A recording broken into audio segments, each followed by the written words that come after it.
कहानी की स्टार्टिंग हमारी फीमेल लीड को दिखाने से होता है, जो कि अपनी शादी की तस्वीर देखकर रो रही होती है और अपने हस्बैंड को मिस करते हुए कहती है कि मिंग, क्या तुम मुझसे प्यार नहीं करते थे जो तुमने मुझे ऐसे ही अकेला छोड़ दिया। अपने हस्बैंड को बहुत ही ज्यादा मिस करते हुए कहानी की फीमेल लीड अपनी स्टोरी हमारे साथ शेयर करती है। असल में कहानी की फीमेल लीड का नाम जियांग जिया होता है, जो कि पेशे से एक डॉक्टर होती है। 5 साल पहले उसने मिंग के साथ शादी की और हनीमून बनाने के लिए कोकोनट आइलैंड पे गई थी, लेकिन अपने हनीमून के दौरान ही मिंग उसके ऊपर चीट करता है और अपनी प्रेमिका के साथ हमेशा के लिए गायब हो जाता है। जिया तो मिंग के साथ अपना हंसी खुशी हनीमून मनाने के लिए आई थी, लेकिन उसने बिल्कुल भी एक्सपेक्ट नहीं किया था कि वो मिंग को आधी रात को किसी और को अपनी कार में किस करते हुए देखेगी। ये देखकर वो पूरी तरीके से टूट जाती है और मिंग से क्वेश्चन करने लगती है। वो पूछती है कि ये लड़की कौन है और आखिर उसने उसके ऊपर चीट क्यों किया, वो भी हनीमून के दौरान। जिया लगातार बाहर से मिंग से क्वेश्चन पे क्वेश्चन किए जा रही होती है, लेकिन मिंग उस दूसरी लड़की के साथ बिजी होता है और जब वो उसकी तरफ पलट कर देखता भी है तब वो उसके ऊपर मुस्कुराता भी है। इतना ही नहीं, वो बाहर भी नहीं आता है और जिया को कुछ भी एक्सप्लेन नहीं करता है। इसके बजाय वो उसे रास्ते पे अकेला छोड़ देता है और वहाँ से चला जाता है। ये सब कुछ देखकर जिया के मन में काफी सारे क्वेश्चन आने लगते हैं कि आखिर वो लड़की कौन थी जिस वजह से मिंग ने उसे हनीमून के दौरान ही चीट कर दिया और उसे छोड़कर अकेला चला गया और उसके बाद वो उसे कभी भी नहीं मिला। जब वो वहाँ से वापस आती है तब वो पूरी तरीके से टूट जाती है, क्योंकि उसने मिंग को पूरे दिल से प्यार किया था और मिंग भी शादी से पहले जिया से प्यार करता था। उसकी आंखों में वो सच्चा प्यार दिखाई देता था। उसने उसके साथ कई सारे वादे भी किए थे कि वो उसे कभी भी अकेला नहीं छोड़ेगा और न ही किसी दूसरी लड़की के साथ उसे चीट करेगा। लेकिन हनीमून के दौरान उसने जिया को अकेला छोड़ दिया और सारे वादे तोड़ते हुए उसे हमेशा के लिए छोड़कर चला गया। उसके बाद वो कभी भी वापस लौट के नहीं आया। जिया के मन में काफी सारे क्वेश्चन अभी भी थे, क्योंकि वो अपने हस्बैंड से अभी भी प्यार करना बंद नहीं कर पाई थी। हालांकि उसे पता था कि उसके हस्बैंड ने उसे धोखा दिया, लेकिन फिर भी वो उसे भुला नहीं पाई थी। इसीलिए हर रात जब भी उसे अपने हस्बैंड की याद आती वो पूरी तरीके से टूट जाती। एक पल में वो उसे मिस करने लगती, उसके बारे में सोचने लगती और दूसरे ही पल उसके धोखे को याद करते हुए टूट कर रोने लगती और उसे नफरत करने लगती। ये सब कुछ जिया पिछले 5 सालों में कई बार कर चुकी होती है, लेकिन उसने अपने हस्बैंड को कभी भी ढूंढना बंद नहीं किया था। उसने तो अपने हस्बैंड को ढूंढने के लिए ब्लैक मार्केट से एक डिटेक्टिव भी हायर कर लिया होता है, ताकि वो उसके हस्बैंड के बारे में पता लगा सके, लेकिन अभी तक उसे कुछ भी पता नहीं लगा था। आज जब वो सुबह में जगती है तब उसके दूसरे फोन में एक फोटो के साथ एक मैसेज आया होता है, जिसमें साफ तौर पे ये लिखा होता है कि आज तुम मुझसे मिलने वाली हो। और जो फोटो होता है उसमें कोई पिक्चर नहीं होती है, बल्कि उसमें एक नंबर लिखा होता है जो कि 31 होता है। ये देखकर वो उस नंबर पे दोबारा कॉल करके चेक करने की कोशिश करती है कि ये सब कुछ उसके पास कितने पैसा है। तब वो नंबर बंद बताता है। तभी उसके पास उसके पहले फोन पे हॉस्पिटल से कॉल आता है, जो उसे तुरंत ही काम पे बुला रहे होते हैं, लेकिन वो मना कर देती है क्योंकि आज उसकी छुट्टी होती है। लेकिन सामने वाला पर्सन उसे कन्विंस करने की कोशिश करता है और कहता है कि कोकोनट आइलैंड पे एक एक्सीडेंट हो गया है लैंडस्लाइड होने की वजह से, जिसमें एक बस की हालत काफी खराब है और उसमें सफर करने वाले पैसेंजर मर चुके हैं, इसलिए हमें आपकी मदद चाहिए। कोकोनट आइलैंड का नाम सुनते ही उसके दिमाग में कई सारी चीजें चलने लगती हैं, क्योंकि वो हमेशा ही अपने सपने में ये सेम चीजें होती हुई कई बार देखा करती थी, जहाँ पे वो सपने में देखती थी कि हमेशा ही कोकोनट आइलैंड पे एक बस का एक्सीडेंट हो जाता है, जिसमें सवार कर रहे सभी सवारियों की हालत बहुत ही ज्यादा खराब है और उसमें कई सारे लोगों की मौत भी हो जाती है। ये सपना उसे बार बार आता था और उसे बहुत ही ज्यादा परेशान कर देता था। इसलिए वो सोचती है कि शायद ये इंसिडेंट उसके सपने से जुड़ा हुआ है, इसलिए वो तुरंत ही काम पे चली जाती है। कुछ समय के बाद वो हॉस्पिटल पहुंच जाती है पोस्टमार्टम के लिए, लेकिन जैसे वो अंदर जाती है और स्ट्रेचर पे लगाए हुए नंबर को देखती है जिसमें 31 लिखा होता है, उसे तुरंत ही सुबह वाले मैसेज की याद आती है। वो आगे बढ़ के दूसरे डॉक्टर से मरे हुए इंसान के बारे में पूछती है। तब डॉक्टर बताते हैं कि अभी तक ऑफिसर इसके बारे में कुछ भी पता नहीं लगा पाए हैं। जिया डॉक्टर की बातें सुनती है और फिर पोस्टमार्टम के लिए स्कैल्पेल उठाती है, लेकिन जैसे वो सामने बेड पे पड़े हुए इंसान का चेहरा देखती है वो सुन पड़ जाती है, क्योंकि इस इंसान का चेहरा काफी हद तक उसके हस्बैंड से मिल रहा था और इसके गर्दन पे एक टैटू भी था। जैसे ही जिया अपनी पर्सनल फीलिंग को साइड में रख के अपना काम करने के लिए आगे बढ़ती है, वैसे ही बेड पे मरा हुआ इंसान अचानक से अपनी आंखें खोल देता है और जिया के हाथ में रखे हुए स्कैल्पेल को पकड़ लेता है। ये देखकर जिया हैरान हो जाती है और कहती है कि मिंग, क्या ये तुम हो? उसकी आवाज सुनते ही मिंग उसकी तरफ देखता है और सोचता है कि ये इतनी जानी पहचानी क्यों लग रही है।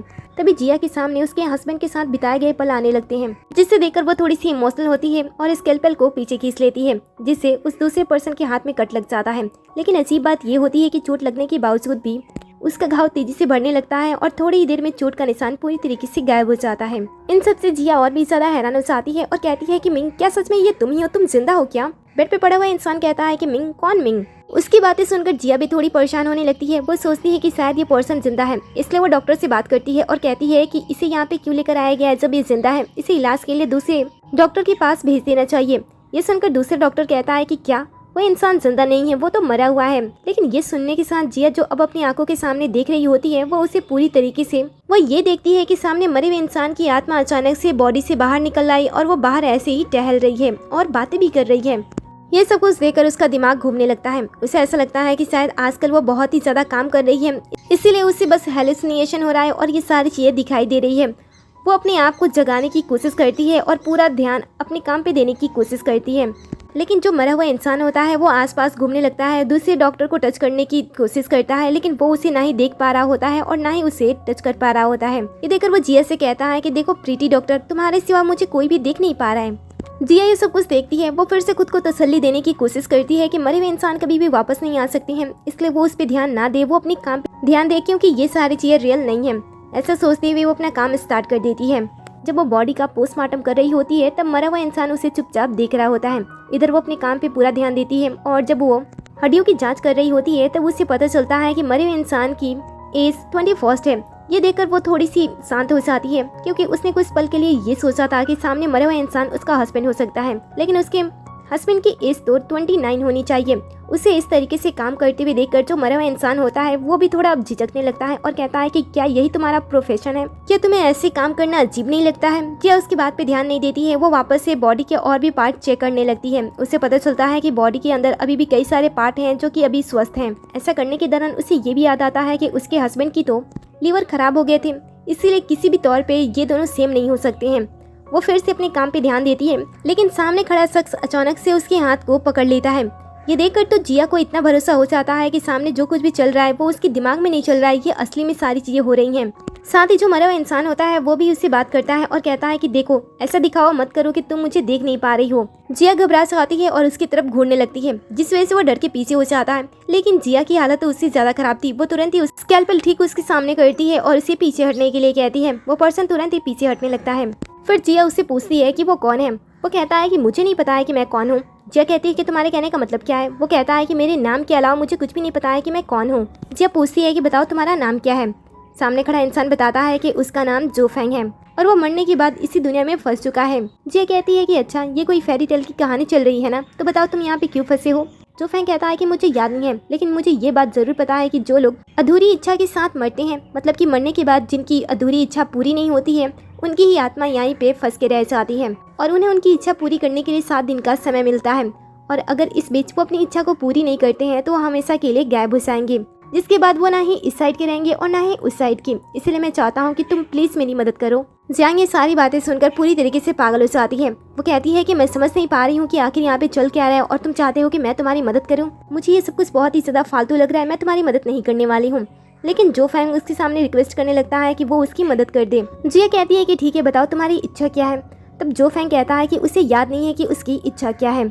ये सुनकर जिया कहती है कि तुम्हें पता है ना कि मैं कौन से काम करती हूँ? मैं पोस्टमार्टम करती हूँ। मैं कोई डिटेक्टिव नहीं हूँ जो तुम्हारी इच्छा के बारे में पता लगाऊं और फिर तुम्हारी इच्छा को पूरी करूँ। उससे ये सब नहीं होने वाला है। इतना कह के वो जाने वाली होती है, लेकिन जो फैंग उसे रोक लेता है और कहता है कि तुम मुझे देख सकती हो। इस बात का सबूत है कि तुम उस बात का भी पता लगा लोगी और मेरी इच्छा पूरी करने में मेरी मदद करोगी। देखो, मेरी याददाश्त को वापस लाने के लिए एक रास्ता है। तुम्हें मेरी जैसे दिखने वाले बाकी लोगों की मदद करनी होगी। जैसे जैसे तुम उन लोगों की मदद करोगी, मेरी याददाश्त धीरे धीरे वापस आ जाएगी और इस तरीके से तुम मेरी इच्छा पूरी करने में मेरी मदद कर सकती हो। और तुम्हें डरने की कोई जरूरत नहीं है, मैं तुम्हारे साथ हूँ। मैं हर एक चीज से तुम्हें सेफ रखने की पूरी कोशिश करूंगा। उसकी बातें सुनकर पहले वो उसे ध्यान से देखती है, फिर वो उसकी बॉडी को देखकर स्माइल करती है और कहती है कि तुम मुझे बचाओगे, और फिर वो वहाँ से चली जाती है। काम खत्म करने के बाद जब वो घर वापस लौट रही होती है तभी उसे फील होता है कि कोई उसका पीछा कर रहा है। जैसे वो पीछे पलट कर देखती है, पीछे तो कोई नहीं होता है, लेकिन अचानक से उसके सामने कई सारे भूत आ जाते हैं और जैसे वो आगे देखती है वो बुरी तरीके से डर जाती है। एक ही पल में वो समझ लेती है कि ये भटकी हुई आत्मा है। वो तुरंत ही अपने कदम पीछे लेने लगती है और यहाँ से भागने की कोशिश करती है। तभी यहाँ पे जो फैंग आ जाता है उसकी हिफाजत करने के लिए।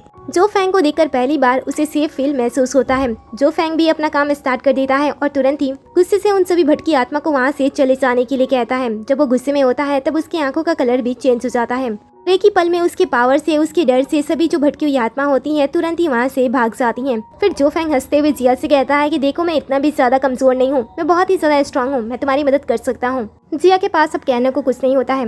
वो कहती है कि क्या ये सब कुछ ऐसे ही चलता रहेगा? वो कहता है कि क्या पता। वो कहती है कि क्या मुझे तुम्हारी मदद करनी होगी? वो कहता है कि क्या पता। वो कहती है कि क्या तुम मेरा नुकसान पहुंचा सकते हो? वो कहता है कि क्या पता। वो कहती है कि क्या मुझे तुम्हारी मदद करनी होगी। ये सुनकर वो तुरंत ही उसके पास आ जाता है और कहता है कि हाँ सिस्टर। उसे इतने नज़दीक देखकर वो उसे कहती है कि आखिर तुमने मुझे ही चूज़ क्यों किया था। जो फैंग कहता है कि ये इसलिए है, जब मैंने अपनी आंखें खोली तब तुम मेरे सामने थी और तुम ही इकलौती इस दुनिया में ऐसी पर्सन हो जो तुम मुझे देख सकती हो और तुम मेरी मदद भी कर सकती हो। और ये शायद इसलिए हो सकता है क्योंकि मुझे तुम्हारी गर्माहट पसंद है, तुम्हारे इमोशन पसंद है, तुम्हारे आसपास रहना पसंद है, तुम्हारी हर एक चीज़ मुझे बहुत ही ज़्यादा पसंद है। जो फैंग को ऐसी बात करते हुए देखकर जिया को अचानक से मिंग की याद आने लगती है, क्योंकि उसने भी सेम इसी अंदाज में इसी तरीके से बात करते हुए उसे प्रपोज किया था। ये देखकर जिया पूरी कंफ्यूज होने लगती है। वो समझ नहीं पाती है कि जिस इंसान ने उसे 5 साल पहले छोड़ दिया था, क्या ये सच है कि वो फिर से उसकी जिंदगी में लौट रहा है और ऊपर वाला उसे साथ में रहने का एक मौका दे रहा है। मिंग के बारे में याद करते हुए, उसके प्रपोजल को, उसके साथ बिताए गए हर पल के बारे में याद करते हुए सोचती है कि वो जो फैंग को एक मौका देगी। अगर ये दोनों सेम ना भी हुए तो वो उसके चेहरे को देखकर खुश है। वो अपने आप को एक चांस देने का फैसला करती है और जो फैंग की मदद करने के लिए मान जाती है। जो फैंग भी बहुत ही ज़्यादा खुश होता है। इसके बाद जिया उसे डायरेक्ट अपने घर पे लेकर जाती है। घर पे ले जाने के बाद वो उसे पूछते हैं कि क्या तुम खाना खा सकती हो। वो कहता है कि मैंने ट्राई नहीं किया। फिर वो खाना बनाने के लिए जाती है। इधर जो फैंग उसके घर को देख रहा होता है और सोचता है कि एक लड़की होने के बावजूद भी इसका घर इतना ज़्यादा गंदा है। वो आगे बढ़ के उसकी मदद करना चाहता था और तभी टेबल पे रखे उसकी नज़र फोटो फ्रेम पे जाती है। वो उसे देखने के लिए आगे बढ़ता है, लेकिन तुरंत वहाँ पे जिया आती है और उसे देखने से रोक लेती है और कहती है कि अगर मेरी चीज़ों को ऐसे छूती रहोगे तो मैं तुम्हें फ्रीजर में डाल दूंगी। जो फैंग तुरंत ही उससे माफ़ी मांग लेता है और बताता है कि उसे क्या खाना है। थोड़ी देर के अंदर जिया कुक करती है और दोनों के सामने टमाटो एग नूडल्स लाती है। जैसे वो खाना स्टार्ट करता है, वो तुरंत ही उसके सामने एग्रीमेंट पेपर रख देती है। फिर वो उसके बारे में उसे बताने की कोशिश करती है, लेकिन जो फैंग कहता है कि मुझे पता है, मैंने टीवी में कई सारे एग्रीमेंट देखे हैं। जब भी एक लड़का और एक लड़की साथ में रहते हैं तो एग्रीमेंट में लिखा होता है कि वो दोनों एक साथ नहीं सो सकते हैं, ना ही जब दूसरा पर्सन नहा रहा हो तो पहला पर्सन उसे छुपकर नहीं देख सकता है। ऐसी कई सारी चीज़ें होती हैं, तो मैं इस पे चुपचाप साइन कर दूंगा। ये सुनकर जिया कहती है कि अच्छी बात है, वैसे तुमने कहा था कि तुम्हारी इच्छा मुझे पूरी करनी है और तुम्हारे पास सिर्फ 7 दिन का समय है, तो मुझे क्या करना होगा। ये सुनकर वो कहता है कि मैंने तुमसे पहले ही कहा था कि मेरे पास मेरी कोई याददाश्त नहीं है, इसलिए सबसे पहले मुझे अपनी याददाश्त ढूंढनी होगी और ये तभी होगा जब दूसरे भटकी हुई आत्मा को तुम उनकी आखिरी इच्छा पूरी करने में मेरी मदद करोगी, क्योंकि उनके आसपास रहने से मुझे मेरी यादें मिलती हैं। उसकी ऐसी बातें सुनकर जिया एक पल के लिए सोचती है कि क्या ऐसा हो सकता है कि मिंग की यादें इसके साथ जुड़ी हुई हैं। फिर वो जो फैंग से कहती है कि ठीक है, अब हमें एग्रीमेंट पेपर पे साइन कर लेना चाहिए, और फिर वो पेन लाने के लिए जाती है, लेकिन जो फैंग उसे रोक लेता है और अपने थंब से उसके लिप पे प्रेस करता है, ऐसे जैसे वो किसी पेपर पे स्टैंप लगा रहा हो। इसके बाद वो हाथ से भी वैसे ही करता है। ये देखकर जिया वापस से अपने हस्बैंड के बारे में सोचने लगती है, क्योंकि वो भी सेम इसी तरीके से चीज़ें करता था। जब उसने उसके लिए first time tomato egg noodles बनाया था, तब उसने उसकी बहुत ही ज़्यादा तारीफ की थी और उसे प्रॉमिस लिया था कि उसे लाइफ में ये नूडल्स किसी और के लिए नहीं बनाने हैं। ये सुनकर जिया कहती है कि ठीक है, तो चलो हम एग्रीमेंट कर लेते हैं। ये सुनकर वो सेम इसी तरीके से उसके लिप को टच कर रहा था जैसे कि वो स्टैंप लगा रहा है, और फिर अपने हाथों से स्टैंप लगाना। ये सारी बातें याद करते हुए जिया को ऐसा फील होने लगता है कि कहीं सामने बैठा इंसान उसका हस्बैंड तो नहीं है। वो उसे बड़े ही अजीब तरीके से देखने लगती है। जो फैंग उससे पूछता है कि क्या हुआ, तब वो तुरंत ही बात को टाल देती है और उसे पूछती है कि वो दूसरे भटकी हुई आत्मा से कैसे मिल सकती है। ये सुनकर जो फैंग कहता है कि उसे ढूंढने की कोई जरूरत नहीं है, जिसे मदद चाहिए वो खुद ही उसके पास आ जाएगा। तभी हम पहली भटकी हुई आत्मा को देखते हैं जो कि टेरेस पे होती है और वहाँ से जंप करने वाली थी, लेकिन वो अचानक से जो फैंग की आवाज़ सुन लेती है और तुरंत ही अपनी रूप को बदलती है, वो भी एक काली बिल्ली में, और वो जिया के पास आने की कोशिश करने लगती है। यहाँ पे जो जिया बैठी होती है, अचानक से उसके सर में पेन होने लगता है और लाइट भी फ्लक्चुएट करने लगती है। साथ ही उसकी यादों में भी कई सारी चीजें घूमने लगती हैं। ये देखकर जो फैंग तुरंत ही उसके पास आता है, उसे संभालने की कोशिश करने लगता है। तभी हवा में घुसती हुई एक लड़की की आवाज़ उन्हें सुनाई देती है। वो कहती है कि क्या मैंने तुम लोगों को डरा दिया, मुझे माफ कर देना। इसके बाद कहाँ से आवाज़ आ रही होती है, वहाँ पे एक तेज रोशनी होती है और वहीं पे वो काली बिल्ली आ जाती है। उस काली बिल्ली को देखकर जिया सोचती है कि क्या ये कोई भटकी हुई आत्मा हो सकती है, लेकिन ये ऐसे क्यों आई है। ये सुनकर जो फैंग कहता है कि ये उनकी मर्जी है, वो किसी का भी रूप ले सकते हैं, लेकिन ज्यादातर वो अपने आप को उसी चीज में ढालते हैं जिससे वो इमोशनली कनेक्टेड रहते हैं। तभी वो काली बिल्ली उससे कहती है कि सिस्टर, क्या तुम मेरी मदद कर सकती हो। अब एक बिल्ली को खुद से बात करते हुए देखकर जिया हैरान हो जाती है। वो समझ नहीं पाती है कि ये चल क्या रहा है, क्या वो बिल्लियों की आवाज़ समझ पा रही है या फिर उसके दिमाग में ही लड़की की आवाज़ चल रही है। तो फैंग उससे कहता है कि तुम्हें इतना ज़्यादा घबराने की कोई ज़रूरत नहीं है, जब तुम मुझे देख सकती हो तो तुम मेरी बातें कैसे नहीं समझ सकती हो, वैसे ही तुम उसकी बातें भी समझ पा रही हो। कुछ देर के बाद वो उस बिल्ली के साथ आराम से बातचीत करते हैं, जहाँ पे वो बिल्ली बताती है जब वो जिंदा थी तब वो एक अच्छी स्टूडेंट थी। हालांकि उसके बारे में ज़्यादा लोगों को पता नहीं था क्योंकि वो एक्टिव नहीं थी, लेकिन मन ही मन वो अपने सीनियर को पसंद करने लगी। एक बार जब वो बस स्टॉप पे बस का इंतजार कर रही होती है, तभी बस आने से उसे धक्का लगता है और उसका चश्मा नीचे गिर जाता है। बिना चश्मे से वो साफ देख नहीं पाती थी, इसीलिए वो चश्मे को ढूंढने लगती है और तभी उसका सीनियर उसके पास आता है और उसकी मदद करता है। इस छोटी सी मदद से ही लड़की सीनियर के प्यार में पड़ जाती है और उसे पसंद करने लगती है। हालांकि उसके पास इतनी हिम्मत नहीं होती है कि वो अपने दिल की बात सीनियर को बता सके, इसीलिए वो छुपकर हमेशा उसे प्यार से देखती थी। जब वो बिल्लियों के साथ खेलता, उन्हें खाना खिलाता, उनके साथ समय बिताता। हालांकि वो हमेशा ही उससे मिलने की इच्छा जताती थी और उससे पहले ही उसकी डेथ हो जाती है, इसलिए उसकी आखिरी इच्छा होती है कि वो सीनियर से एक आखिरी बार मिल सके। काली बिल्ली की बातें सुनने के बाद जिया जाओ फैंग से पूछती है कि क्या ऐसा पॉसिबल है कि कोई नॉर्मल इंसान भटकती हुई आत्माओं को देख सकता है।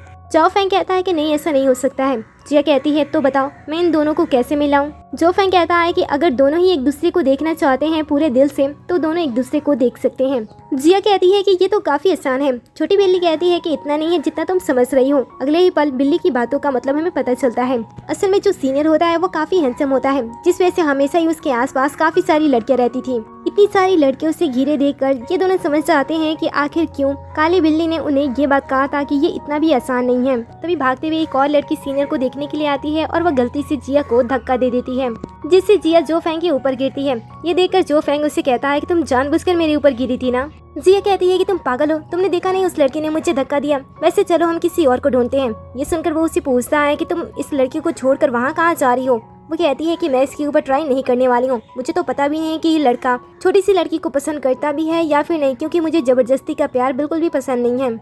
जो फैंग कहता है कि तुम्हें पता है कि मरने के बाद लोग सिर्फ एक ही इच्छा करते हैं, जिस वजह से वो यहाँ पे फंस के रह जाते हैं। और अगर वो लड़की उस लड़के से मिलने की आखिरी इच्छा जता रही है, इसका मतलब है कि वो उसे सबसे ज्यादा पसंद करती है, इसलिए हमें उसकी मदद कर देनी चाहिए।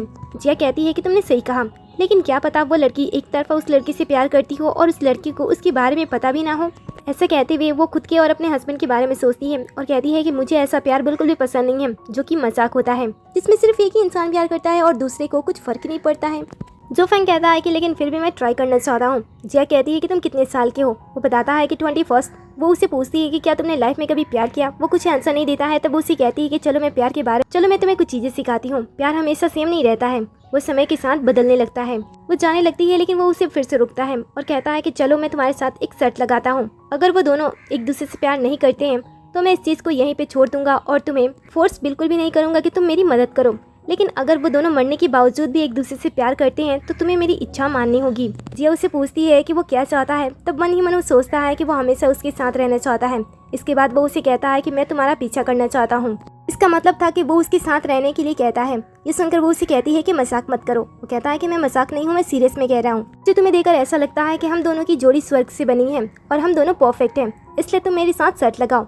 इस सुनकर वो कहती है कि ठीक है, मैं भी तुम्हारे साथ शर्त लगाती हूँ। हार जाने के बाद यहाँ पे रोना मत, यहाँ से चुपचाप निकल लेना। फिर वो डायरेक्टली सीनियर के पास आती है और फुल कॉन्फिडेंस के साथ उससे बात करती है। साथ ही वो उसे अपना कार्ड भी देती है। ये देखकर वो भी उससे बात करने लगता है और आसपास की लड़कियां भी गॉसिप करने लगती हैं कि आखिर इन दोनों के बीच में रिश्ता क्या है। फिर जिया उसके क्लोज से आती है और उससे कहती है कि वो उससे कुछ बात करना चाहती है, तो क्या वो दोनों कॉफी पीने जा सकते हैं। ये सुनकर वो मान जाता है और फिर वो उसे लेकर वहाँ से चली जाती है। हालांकि ये सब कुछ देखकर जो फैंग को अच्छा नहीं लग रहा होता है। कुछ समय के बाद हम तीनों को कॉफी शॉप में देखते हैं। जिया कहती है कि मुझे माफ करना, मुझे तुमसे कुछ बात करना था, इसलिए मैंने वहाँ पे ऐसे बिहेव किया था। ये सुनकर वो कहता है कि उसे माफी मांगने की कोई जरूरत नहीं है, क्योंकि वो भी उन लड़कियों के बीच में परेशान हो रहा था। जिया कहती है कि ठीक है, वैसे मेरे मन में कुछ क्वेश्चन है जिससे मैं तुमसे पूछना चाहती हूँ। क्या कोई ऐसी लड़की है जिसे तुम पसंद करती हो। ये सुनते ही वो मना कर देता है। जिया भी ये सुनकर मन ही मन खुश हो जाती है और सोचती है कि शायद वो छोटी बिल्ली सिर्फ इसे वन साइडेड पसंद करती थी। तभी सीनियर कुछ बताने की कोशिश करता है। जिस तरह से वो बात कर रहा होता है, जो फैंग को डर होता है कि कहीं सामने से वो जिया को प्रपोज ना कर दे, इसलिए वो जानबूझकर उसके ऊपर कॉफी गिरा देता है। इससे जो फैंग को वो डांटती है और फिर वो डायरेक्टली सीनियर से पूछती है कि अगर मैं तुमसे कोई विश मांगने के लिए कहूँ तो तुम क्या मांगोगे। ये सुनकर वो डायरेक्टली उससे उसका नंबर मांग लेता है। कुछ समय के बाद जब जिया बाहर आती है, तब जो फैंग उसे चिढ़ाते हुए कहता है कि क्या तुमने उस लड़की को अपना नंबर दे दिया। और फिर वो उसके कंधे पे सर रख देता है और कहता है कि तुम्हें ऐसा नहीं करना चाहिए। उसके इस व्यवहार से वो कहती है कि तुम हमेशा 24/7 मेरे कंधे पे चिपके रहते हो, बिल्कुल किसी गोंद की तरह। लेकिन अब तुम्हारे जाने का समय आ गया है। मैंने उसे नंबर तो नहीं दिया, लेकिन मैं शर्त जीत चुकी हूँ। वो लड़की एक तरफा उस लड़की से प्यार करती थी और उन दोनों का कोई भी मेल नहीं है, इसलिए अब तुम्हें जाना होगा। तभी वो काली बिल्ली वापस से ऐसा आती है। वो कहती है कि वो सही कह रही है, वो वो हमेशा ही उस लड़के को एक तरफा पसंद करती थी। उसने बिल्कुल भी एक्सपेक्ट नहीं किया था और फिर वो ऐसा बिल्कुल भी नहीं चाहती थी कि वो जिससे प्यार करती है वो भी उससे प्यार करे। ये उसकी पर्सनल चॉइस थी, वो उसे पसंद करती थी। और जब भी वो उसे अकेले समय बिताते देखती, वो सोचती थी कि इतने सारे लड़कियों से पसंद किए जाने के बावजूद भी वो अकेला महसूस कैसे कर सकता है। एक बार जब वो नोटिस करती है कि वो सॉन्ग सुनना चाहता है लेकिन उसके पास उसके ईयरफोन नहीं है, तब वो छुपकर अपना ईयरफोन वहाँ पे रख देती है और एक प्यारा सा नोट भी छोड़ती है। सीनियर को वो अच्छा लगता है, इसलिए वो लड़की भी वहीं पे चुपचाप बैठी रहती है। आगे वो जिया को बताती है कि वो हमेशा ही उस लड़की को प्यार करती थी, लेकिन उसने कभी भी ऐसा नहीं सोचा था कि वो उसे प्यार करती है इसलिए वो भी उसे प्यार करे। वो जिया का शुक्रिया अदा करती है। वो कहती है कि तुमने ट्राई किया, तुमने मुझे आज़ाद करने की कोशिश की, लेकिन ये मेरी ही ज़िंदगी है और शायद मैं इसी तरीके से ख़त्म होने वाली हूँ, इसीलिए तुम कोशिश मत करो, मैं अब यहाँ से चली जाऊंगी। उसे जाते हुए देखकर जो फेंग जिया को बताता है कि अगर उसकी इच्छा पूरी नहीं होती है तो वो हमेशा के लिए फंसकर बीच में रह जाएगी। पर तभी वहाँ पे अनएक्सपेक्टली वो सीनियर ब्रदर उसी आवाज़ देती हुई वहाँ पे पहुँच जाता है और उसके असली नाम से काली बिल्ली को पुकारता है। ये देखकर दोनों खुश हो जाते हैं और प्यार से उन दोनों को देखने लगते हैं, क्योंकि ऐसा करने से काली बिल्ली काफी समय के बाद अपनी इंसानी रूप लेती है। दोनों एक दूसरे के सामने खड़े होते हैं। तभी हमें फ्लैशबैक दिखाया जाता है जब जिया पहली बार सीनियर से मिली थी और अपना कार्ड दिया था, तब उस कार्ड को देखकर उसने ऐसा सोचा था। वो सोचता है कि शायद जिस लड़की को वो पसंद करता है, जो कि अचानक से गायब हो गई थी, उसके बारे में इस लड़की द्वारा उसे कुछ पता चल जाए। इसीलिए जब वो उसे विश मांगने के बारे में पूछती है तो वो कहता है कि मुझे तुम्हारा नंबर चाहिए। उस लड़की को ढूंढने के बाद उन्होंने पोस्टमार्टम के लिए भेज दिया था, इसलिए तुम्हारे कार्ड देखने के बाद मुझे ऐसा लगा कि उसके बारे में मुझे कुछ पता चल जाएगा। मैं लास्ट टाइम उस लड़की से मिलना चाहता था। हालांकि ये सुनकर वो वहाँ से उठ जाती है, लेकिन लड़की को पता नहीं होता है। वो कहता है कि मैं किसी के बारे में पता लगाना चाहता हूँ। जिस लड़की से मैं पसंद करता था वो लड़की अचानक से गायब हो गई और पुलिस वालों ने मुझे बताया कि जैसे वो अपनी बात पूरी करता है वो देखता है कि वो लड़की नहीं है, इसलिए वो भागते हुए वापस आता है और यहीं पे सारी बातों का खुलासा हो जाता है। जिसके बाद दोनों एक दूसरे के साथ बैठते हैं और पुरानी बातों के बारे में सोचने लगते हैं। शिंग ली को तो विश्वास ही नहीं हो रहा होता है कि जिस पर्सन को वो इतने लंबे समय से पसंद करती थी वो भी उसे पसंद करता है। हालांकि फ्लैशबैक से हमें पता चलता है कि ये दोनों छुप छुप कर एक दूसरे से काफी समय से पसंद करते थे, लेकिन दोनों को एक दूसरे की फीलिंग के बारे में कुछ भी नहीं पता था। और सीनियर को सैनलिन के बारे में तब पता चला था जब उसने अपना ईयरफोन उसे गाने सुनने के लिए दिए थे। जब वो गाने सुनने के बाद वहाँ से जाने लगा तभी उसने वहीं पे उस लड़की को सोते हुए देखा और तभी उसे पता चल गया था और तब से ही वो उसके प्यार में पड़ गया। बाद में उसने उसे रोका, उससे बात भी की और उसका शुक्रिया अदा भी किया कि उसने उसे अपना ईयरफोन उसे तब दिया था जब उसे उसकी ज़्यादा ज़रूरत थी। फिर उस दिन वो दोनों साथ में समय बिताते हैं। लड़का उससे पूछता है कि क्या वो दोनों फिर से मिलेंगे। लड़की वादा तो करती है, लेकिन उसी के बाद उसकी मौत हो जाती है। हालांकि उसके बाद ये दोनों अब जाकर एक दूसरे से मिलते हैं। सीनियर उसे पूछता है कि क्या वो दोनों फिर से मिलेंगे। वो भी आंखों में आंसू लिए कहती है कि शायद मिल सकते हैं। ये सुनकर वो धीरे धीरे उसकी तरफ बढ़ता है और उसे उसके साथ बिताए गए हर एक छोटे से छोटे मोमेंट को याद करते हुए उसे किस करता है। किस करने के थोड़ी ही देर के बाद उस लड़की की इच्छा पूरी हो जाती है और वो यहाँ से गायब हो जाती है। जिसके बाद जो फैंग का जो टैटू होता है वो साइन करने लगता है और फिर वो दोनों उसे अकेला कुछ समय के लिए छोड़ देते हैं। रात होने पर जब वो लोग घर जा रहे होते हैं तब जो फैंग जिया को याद दिलाता है कि वो सर जीत गया, इसलिए अब वो उसका पीछा कर सकता है। यह सुनकर वो उसे कहती है कि तुम मेरा पीछा कर सकते हो, लेकिन मैं तुम्हारे हाथ कभी नहीं आऊंगी। वो पूछता है कि ऐसा क्यों, क्या उसने कभी प्यार नहीं किया, क्या वो पहली नज़र के प्यार में विश्वास नहीं करती है। तो वो कहती है कि मैं करती हूँ। तभी हमें फिर से एक फ्लैशबैक दिखाया जाता है जब जिया कॉलेज में थी। तब एक लड़का उसके सामने आ जाता है और फोर्सफुली उसे प्रपोज करने की कोशिश करता है। वो इस सिचुएशन से बचने की कोशिश करती है, लेकिन वो लड़का उसे जाने ही नहीं देता है। तभी मिंग उसके सामने आ जाता है और उसे बचाने के लिए लड़की से कहता है कि वो उसे पसंद करता है और वो उसे डेट करना चाहता है, जिस वजह से लड़का घबरा जाता है और वहाँ से चला जाता है। इस तरीके से मिंग अपनी सूझबूझ का यूज करते हुए जिया को उस ऑकवर्ड सिचुएशन से बाहर निकाल देता है और तभी जिया मिंग के प्यार में पड़ जाती है। पास्ट की बातों को याद करते हुए जिया उसे कहती है कि मैं तुम्हें पसंद नहीं करने वाली हूँ। वो पूछता है तो वो कहती है कि क्योंकि मुझे तुम्हारा चेहरा पसंद नहीं है, लेकिन मैं चाहती हूँ कि तुम अपनी यादों के बारे में जानो, क्योंकि मैं तुमसे ज़्यादा एक्साइटेड हूँ तुम्हारी यादों के बारे में जानने को और तुम्हारे बारे में जानने को। जो फैंग पूरी तरीके से कंफ्यूज हो जाता है और दोनों एक दूसरे को घूरने लगते हैं। उसी समय कार के अंदर एक दूसरी भटकती हुई आत्मा आ जाती है और कहती है कि क्या तुम दोनों का बहस अब खत्म हो गया। अचानक से आत्मा का सामना करने की वजह से जिया डर जाती है और कार से निकलने की कोशिश करती है, लेकिन वो आत्मा उसका पीछे नहीं छोड़ती है, क्योंकि उसे भी अपनी आखिरी इच्छा पूरी करनी थी। जो फेंग उसे डरते हुए देखता है और कहता है कि जिया, ये पहली बार नहीं है जब तुम किसी भटकती हुई आत्मा से मिल रही हो, और वैसे भी वो दिखने में इतनी डरावनी नहीं है, वो तो काफी सुंदर दिख रही है, इसलिए थोड़ी अच्छी तरीके से डील करो। जिया कहती है कि ठीक है, और फिर वो दूसरी आत्मा से पूछती है कि बताओ तुम किस बात का पछतावा लेकर घूम रही हो। वो कहती है कि देखो मैं बताती हूँ। वो उसके पास आती है, अपने बारे में बताने की कोशिश करती है कि वो एक लड़की है, मर गई, कुछ नहीं किया, ऐसे वो बातें कर रही होती है। वो ठीक से जिया को समझा नहीं पा रही होती है। जिया कहती है देखो बहन, ये घुमा फिरा की बातें मुझे समझ में नहीं आती है। तभी जोफेंग कहता है कि वो वर्जन है और किसी के साथ नाइट स्पेंड करना चाहती है। जिया कहती है कि तो साफ साफ मुझे क्यों नहीं बता देती हो, तुम मर चुकी हो और तुम्हें किसी लड़के के साथ सोना है, क्या ऐसी भी इच्छा हो सकती है? दूसरी आत्मा कहती है कि हाँ क्यों नहीं, मैं ऐसे ही मर गई थी, मुझे इस पछतावे के साथ हमेशा नहीं रहना है, मुझे किसी के साथ रात बितानी है। जिया कहती है कि अच्छा मैं तुम्हारी मदद कैसे कर सकती हूँ, तुम तो एक आत्मा हो, तुम आखिर किसी के साथ कैसे सो सकती हो? वो कहती है कि मेरे पास एक आइडिया है। इसके बाद नेक्स्ट हमें बार का सीन दिखाया जाता है, जहाँ पे जाने के बाद जिया अपने लिए अच्छे अच्छे मॉडल चुनने लगती है। कुछ ही टाइम के बाद हमें फ्लैशबैक दिखाया जाता है। पता चलता है कि जब जिया दूसरी आत्मा से पूछ रही थी कि उसका तरीका क्या है, तभी वो अपनी पावर का यूज करते हुए उसकी बॉडी पे कब्जा कर लेती है और मौज मस्ती करने के लिए वहाँ से निकल जाती है। ये देखकर जोफेंग को उसके लिए चिंता होती है और वो उसका पीछा करता है। लेकिन ये आत्मा तो बहुत ही ज्यादा फास्ट होती है, थोड़ी ही देर के अंदर बाहर पहुंच जाती है और काफी सारे लड़कों को भी इंटरटेन करने के लिए बुला लेती है। जब वो अपने लिए उसमें से लड़के ढूंढ रही होती है, तभी यहाँ पे जोफेंग पहुंच जाता है। वो उसके पास आता है और उसे रोकता है। ये देखकर आत्मा वाली लड़की उससे कहती है कि मुझे पता है कि तुम जिया को पसंद करती हो और इस समय मैं उसकी बॉडी में हूँ, अगर तुम चाहो तो मैं तुम्हारी मदद कर सकती हूँ, लेकिन बदले में तुम्हें मुझे परेशान नहीं करना है। ऐसे कहते हुए वो उसे किस करने की कोशिश करती है, लेकिन वो उसे रोक देता है और कहता है कि जल्दी से बॉडी से बाहर निकलो। लेकिन वो साफ तौर पे मना कर देती है, ड्रिंक करने लगती है, दूसरे लड़कों को बुलाने लगती है। जब उसके पास कोई भी रास्ता नहीं होता है, तब जोफेंग आगे बढ़ता है और उसे रोकता है और उसे कुछ भी गलत करने नहीं देता है। वो कहता है कि अगर तुम्हें इतने ही ज्यादा अच्छे लड़के चाहिए तो तुम मुझे चूज कर सकती हो। इसके बाद वो उसे बाहों में उठाता है और सीधा घर लेकर आता है, जहाँ पे आने के बाद वो उसके साथ काफी क्लोज दिखता है। नेक्स्ट हमें मॉर्निंग का सीन दिखाया जाता है। जैसे ही जिया उठती है और बगल में जोफेंग को सोते हुए देखती है, वो उसे पूछती है कि वो यहाँ पे क्या कर रहा है। वो कहता है कि कल रात वो दोनों साथ में थे, इसलिए अब उसे उसकी रिस्पॉन्सिबिलिटी लेनी होगी। ये सुनते ही दूसरी आत्मा जो कि टब के अंदर होती है, वो तुरंत ही बाहर निकलती है और कहती है कि अच्छा कल रात ऐसा हुआ था। जिया उसे देखती है और पूछती है कि कल क्या हुआ था, क्योंकि कल रात जब उसने उसे पुजिस किया था उसके बाद से उसे कुछ भी याद नहीं था। इसलिए वो उसके पास आती है और कल रात की सारी बातें उसे बता देती है। कल रात उसने अपनी इच्छा पूरी करने के लिए उसे पुजिस करने की कोशिश की थी। ये सुनकर वो गुस्सा होती है और जोफेंग से पूछती है कि तुमने उसके बारे में मुझे पहले क्यों नहीं बताया था कि कोई भी आत्मा मुझे पुजिस कर सकती है। वो कहता है कि मुझे नहीं पता था।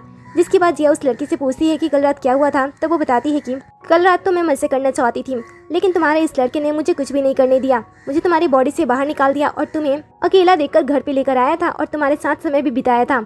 ये सुनकर जोफेंग उसे कुछ भी अपशब्द बोलने से मना करता है और कहता है कि ऐसा कल रात कुछ भी नहीं हुआ था। तभी हमें फ्लैशबैक दिखाया जाता है और पता चलता है कि कल रात जब वो बहुत ही ज्यादा नशे में थी और जोफेंग उसे घर पे लेकर आया था, तब उसने उसके कपड़े को गंदा कर दिया था, इसलिए वो इस समय बिना कपड़े के है और कल रात उन दोनों के बीच में कुछ भी नहीं हुआ था। इनफैक्ट जोफेंग कपड़े चेंज करने के बाद वहाँ से जा रहा होता है, लेकिन जिया उसे पकड़ लेती है और अपने पास बैठने के लिए कहती है। बाद में उसे बताती है कि ये फर्स्ट टाइम है जब वो बाहर में गई थी। ये सुनकर वो उसे ताना मारते हुए कहता है कि क्या उसे रिवॉर्ड चाहिए, तब वो उसे माथे पे किस करने के लिए कहती है। वो झिझकते हुए उसके पास जाता तो है, लेकिन उसे किस नहीं करता है और वहाँ से जाने लगता है, लेकिन वो उसे जाने नहीं देती है। इसीलिए सुबह में जब दोनों आंखें खुलती हैं तो दोनों बेड पे होते हैं। इसके साथ ही जब उसे कल रात की सारी बातें याद आ जाती है, तो वो अपने कमरे को ध्यान से देखती है। पिछले 5 सालों से उसने अपने कमरे के सारे खिड़की दरवाजे बंद करके रखे थे, लेकिन आज काफी समय के बाद खुलने के बाद उसे अच्छा फील हो रहा होता है। उसे ऐसे खामोश देखकर दोनों ही थोड़े हैरान होते हैं। आगे दूसरी आत्मा उसे आती है और फिर से रिक्वेस्ट करती है कि एक बार वो उसकी मदद कर दे। जोफेंग के बारे में याद करते हुए कि वो अधूरी इच्छा के साथ यहीं पे नष्ट हो जाएगी, वो उसकी मदद करने के लिए मान जाती है, लेकिन जोफेंग नहीं मानता है। ये देखते ही वो आत्मा तुरंत ही जोफेंग को बेहोश कर देती है और जिया की बॉडी पे कब्जा कर लेती है और फिर से क्लबिंग चली जाती है, जहाँ पे वो सारी चीजें फ्री कर देती है। थोड़ी देर के बाद जोफेंग भी वहाँ पे आ जाता है। आत्मा वहाँ से भागने की कोशिश करती है और एक दूसरे लड़के से टकरा जाती है। ये वही लड़का होता है जिससे कल भी वो मिली थी और जिसे उसने लड़के हायर करने के लिए कहे थे। जोफेंग की वजह से वो उसके साथ छुपने की कोशिश करती है, लेकिन थोड़ी ही देर के अंदर जोफेंग उसे ढूंढ लेता है। इसलिए वो आत्मा उस लड़के के साथ वहाँ से भागती है और थोड़ी ही दूर के बाद उसे एक वेडिंग ड्रेस दिखाई देता है, जिसे देखकर वो रुक जाती है और उस ड्रेस को देखने लगती है। फिर वो लड़के से पूछती है कि क्या वो सुंदर है। वो हाँ में जवाब देता है। इसके बाद वो शॉप के अंदर चली जाती है और वेडिंग ड्रेस ट्राई करने लगती है। ये पहली बार होता है जब उसने वेडिंग ड्रेस पहने होते हैं। इसके साथ ही अपने बॉयफ्रेंड के बारे में सोचने लगती है। जब उसका बॉयफ्रेंड उसके साथ था तब वो उस पर बिल्कुल भी ध्यान नहीं देता था, जिस वजह से आत्मा को हमेशा ही अकेला फील होता था। लेकिन आज खुद को वेडिंग ड्रेस में देखकर उसे काफी अच्छा लग रहा होता है। थोड़ी देर के बाद वो समझ आती है कि ये बॉडी उसकी नहीं है, इसलिए उसे पछतावा होने लगता है। तब बगल में खड़ा हुआ लड़का उसके पास आता है और बताता है कि दुनिया की हर एक लड़की वेडिंग ड्रेस में बहुत ही ज्यादा सुंदर होती है। ये सुनकर उसे फिर से अपने बॉयफ्रेंड की बात याद आने लगती है और वो रोने लगती है। वो आगे बढ़ता है, उसे दिलासा देता है, जिसके बाद दोनों धीरे धीरे क्लोज होने लगते हैं। जैसे वो उसे किस करने के लिए आगे बढ़ता है और उसके चेहरे को टच करता है, वो कहता है कि जैसा मैंने सोचा था तुम वैसी बिल्कुल नहीं हो। ये सुनकर वो उसे चेक करती है तब उसे पता चलता है कि वो अंधा है। उसे लगता है कि इस लड़के ने भी झूठ बोला, लेकिन वो उसका हाथ पकड़ता है और उसे आईने के सामने लेकर जाता है जहाँ पे वो खुद के सोल को देख पा रही होती है। जिसके बाद वो उसे बताता है कि मैंने जैसे सोचा था तुम वैसी हो। तभी में फ्लैशबैक दिखाया जाता है। असल में ये जो लड़का था वो अंधा था, लेकिन उसने पहली बार जिस लड़की का चेहरा देखा था वो दूसरी आत्मा की सोल थी। जिसके बाद दोनों को रियलाइज हो जाता है कि दोनों एक दूसरे से प्यार कर चुके हैं और फिर दोनों एक दूसरे को किस करने लगते हैं।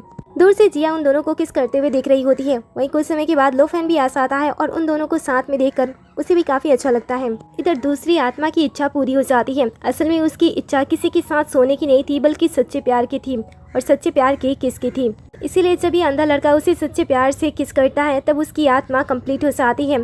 वो उसे वादा करती है कि वो उसे फिर से जरूर मिलेगी। जिसके बाद वो उसे लास्ट टाइम पूछती है कि क्या वो खूबसूरत है, तब वो उसकी बहुत ही ज़्यादा तारीफ करता है और कहता है कि वो दोनों फिर से एक दूसरे से ज़रूर मिलेंगे। और फिर वो देखते ही देखते तितली बन के गायब हो जाती है और वो जितनी भी रोशनी होती है वो जो फैंग के टैटू में जाकर समा जाती है। इधर जिया भी जब खुद को वेडिंग ड्रेस में देखती है तब उसे वापस से मिंग का ख्याल आने लगता है। उसे वो सारी बातें फिर से याद आने लगती है जो कुछ भी मिंग ने उसे शादी के वक्त कहा था। वो फिर से अपने हस्बैंड को मिस करने लगती है और जब सामने जो फैंग आता है तब वो उसके ऊपर अपना गुस्सा निकालने लगती है। वो उसे पीछे जाने को कहती है और वहाँ से गुस्से में निकल जाती है। ये देखकर जो फैंग उसे पूछता है कि वो अचानक से इतनी ज्यादा गुस्सा क्यों हो गई, लेकिन वो उसकी बातों का कोई भी आंसर नहीं देती है। तभी अचानक से बारिश होने लगता है। वो उसे कवर करता है, वो उससे दूर होती है तब वो कहता है कि उसे कोल्ड हो जाएगा। ये सुनते ही वो फिर से सोचने लगती है जहाँ पे वो जो फैंग के काफी ज्यादा क्लोज होती है और वो उसे किस भी कर रही होती है और दूसरी आत्मा भी दिखाई देती है। तभी उसे ध्यान आता है कि ये सब कुछ वो इमेजिन कर रही है। वो यहाँ से निकलने की कोशिश करती है तभी उसके सामने फिर से तीसरी आत्मा आ जाती है, जिसे देखकर अचानक से वो डर जाती है। जो फैंग उसे संभालता है। जिया कहती है कि उसकी आंखें इतनी डरावनी क्यों हैं। वो कहता है कि तुम उस पर ध्यान मत दो। इसके बाद वो उस लड़के से बात करता है और उसे पूछता है कि उसकी इच्छा क्या है। आत्मा बताता है कि उसकी वाइफ ने उसके ऊपर चीट किया है। 10 साल पहले उन्होंने एक दूसरे से शादी किया क्योंकि वो एक दूसरे से बहुत ही ज्यादा प्यार करते थे।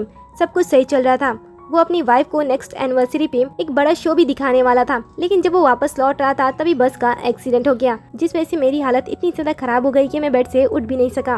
मेरी वाइफ ने 2 महीने तक मेरा ख्याल रखा, लेकिन डॉक्टर ने बताया कि अब मैं फिर से पहले जैसा नहीं हो सकता हूँ, मैं बहुत ही जल्द मर जाऊंगा। हालांकि मेरी वाइफ ये सुनते ही किसी लड़के के पास कॉल करती है और उसे घर बुलाती है। इससे मुझे पता चला था कि मेरी वाइफ मुझे चीट कर रही है, इसलिए मैं उसे खत्म करना चाहता हूँ। सुनकर ये लोग उसकी मदद करने से मना कर देते हैं। वो कहता है कि अगर तुम लोग मेरी मदद नहीं करोगे तो मैं खुद से भी अपना काम कर सकता हूँ, और फिर वो वहाँ से गायब हो जाता है। तीसरी आत्मा की बातें सुनकर इन दोनों को उसकी वाइफ के लिए चिंता होता है कि वो बेकार में मारी ना जाए, इसीलिए वो लोग उस पर्सन के बारे में पता लगाते हैं और जिया अपने हॉस्पिटल के कनेक्शन का यूज करते हुए थोड़ी ही देर के अंदर उस पर्सन के एड्रेस निकाल लेती है। फिर वो जो फैन के साथ वहाँ पे जाती है जहाँ पे वो सच में उस लेडी को एक दूसरे पर्सन के साथ देखती है, जिसे देखकर उसे ऐसा फील होता है कि उसके हस्बैंड ने उस पर फिर से चीट कर दिया हो। इसलिए वो बीच से यहाँ से जाने का फैसला करती है और कहती है कि वो उस लेडी को नहीं बचाना चाहती है क्योंकि वो अपने हस्बैंड के ऊपर चीट कर रही है। जो फैंग उसे रोकता है, लेकिन जैसे ही वो सामने वाले पर्सन का चेहरा दिखता है वो जिया को रोकता है और कहता है कि एक बार उस पर्सन का चेहरा देखो। जैसे ही दोनों उस पर्सन के चेहरे को देखते हैं वो अपनी जगह पे सुन रह जाते हैं, क्योंकि ये लेडी इस समय जिस पर्सन के साथ थी उसका चेहरा सेम उसके हस्बैंड की तरह ही था। ये देखकर ये दोनों और भी ज्यादा कंफ्यूज हो जाते हैं। सच्चाई का पता लगाने के लिए वो तीसरी आत्मा का दोस्त बनकर वहाँ पे पहुँचते हैं, क्योंकि तीसरी आत्मा ने अपने बारे में बहुत कुछ बताया था, तो वो उसका यूज करते हैं और आसानी से घर के अंदर एंटर हो जाते हैं और बातचीत करने लगते हैं। जो पर्सन उस लेडी के साथ बैठा होता है, हालांकि वो उससे बात करते टाइम थोड़ा हिचक रहा होता है, और जब जिया बताती है कि वो उसकी दोस्त है तब वो इस बात में भी हामी भर देता है। हालांकि ये दोनों सच में दोस्त हैं या फिर नहीं, ये तो हमें आगे ही पता चलेगा। वह आगे जिया उस पर्सन से और भी सारी बातें निकलवाने की कोशिश करती है और कहती है कि कुछ टाइम के बाद आपकी 10वीं एनिवर्सरी आने वाली है, मैंने सुना है कि आप लोग पार्टी देने वाले हो। ये सुनकर वो पर्सन कहता है कि हमारी एनिवर्सरी तो 2 महीने पहले ही खत्म हो गई थी, हमने उस टाइम साथ में कंसर्ट देखा था। ये सुनकर वो और भी ज्यादा कंफ्यूज हो जाती है और कहती है कि जितना मुझे पता है उस टाइम 2 महीने पहले जो कंसर्ट होने वाली थी उसी टाइम एक एक्सीडेंट हो गया था ना। ये सुनते ही ये दोनों घबरा जाते हैं और जो लेडी होती है वो तुरंत ही जिया को यहाँ से निकालने की कोशिश करती है। वो कहती है कि मुझे याद आया कि आज हम दोनों कंसर्ट पे जाने वाले हैं, तो हम आपसे बाद में बात करते हैं। उनके व्यवहार से जिया समझ जाती है कि ये लोग जरूर कुछ न कुछ छुपा रहे हैं, इसीलिए यहाँ से जाने के बाद भी वो यहाँ की पार्किंग में इन दोनों का इंतजार करने लगती है। कुछ समय के बाद वो दोनों घर से बाहर निकलते हैं। उन दोनों को साथ में देखकर जो फैंग सोचता है कि शायद ये लड़का उस तीसरी आत्मा का जुड़वा भाई हो सकता है और शायद प्रॉपर्टी के लिए वो उसकी वाइफ के साथ है। जिया बताती है कि ऐसा नहीं है, क्योंकि उसने पहले उसकी रिपोर्ट देख ली है।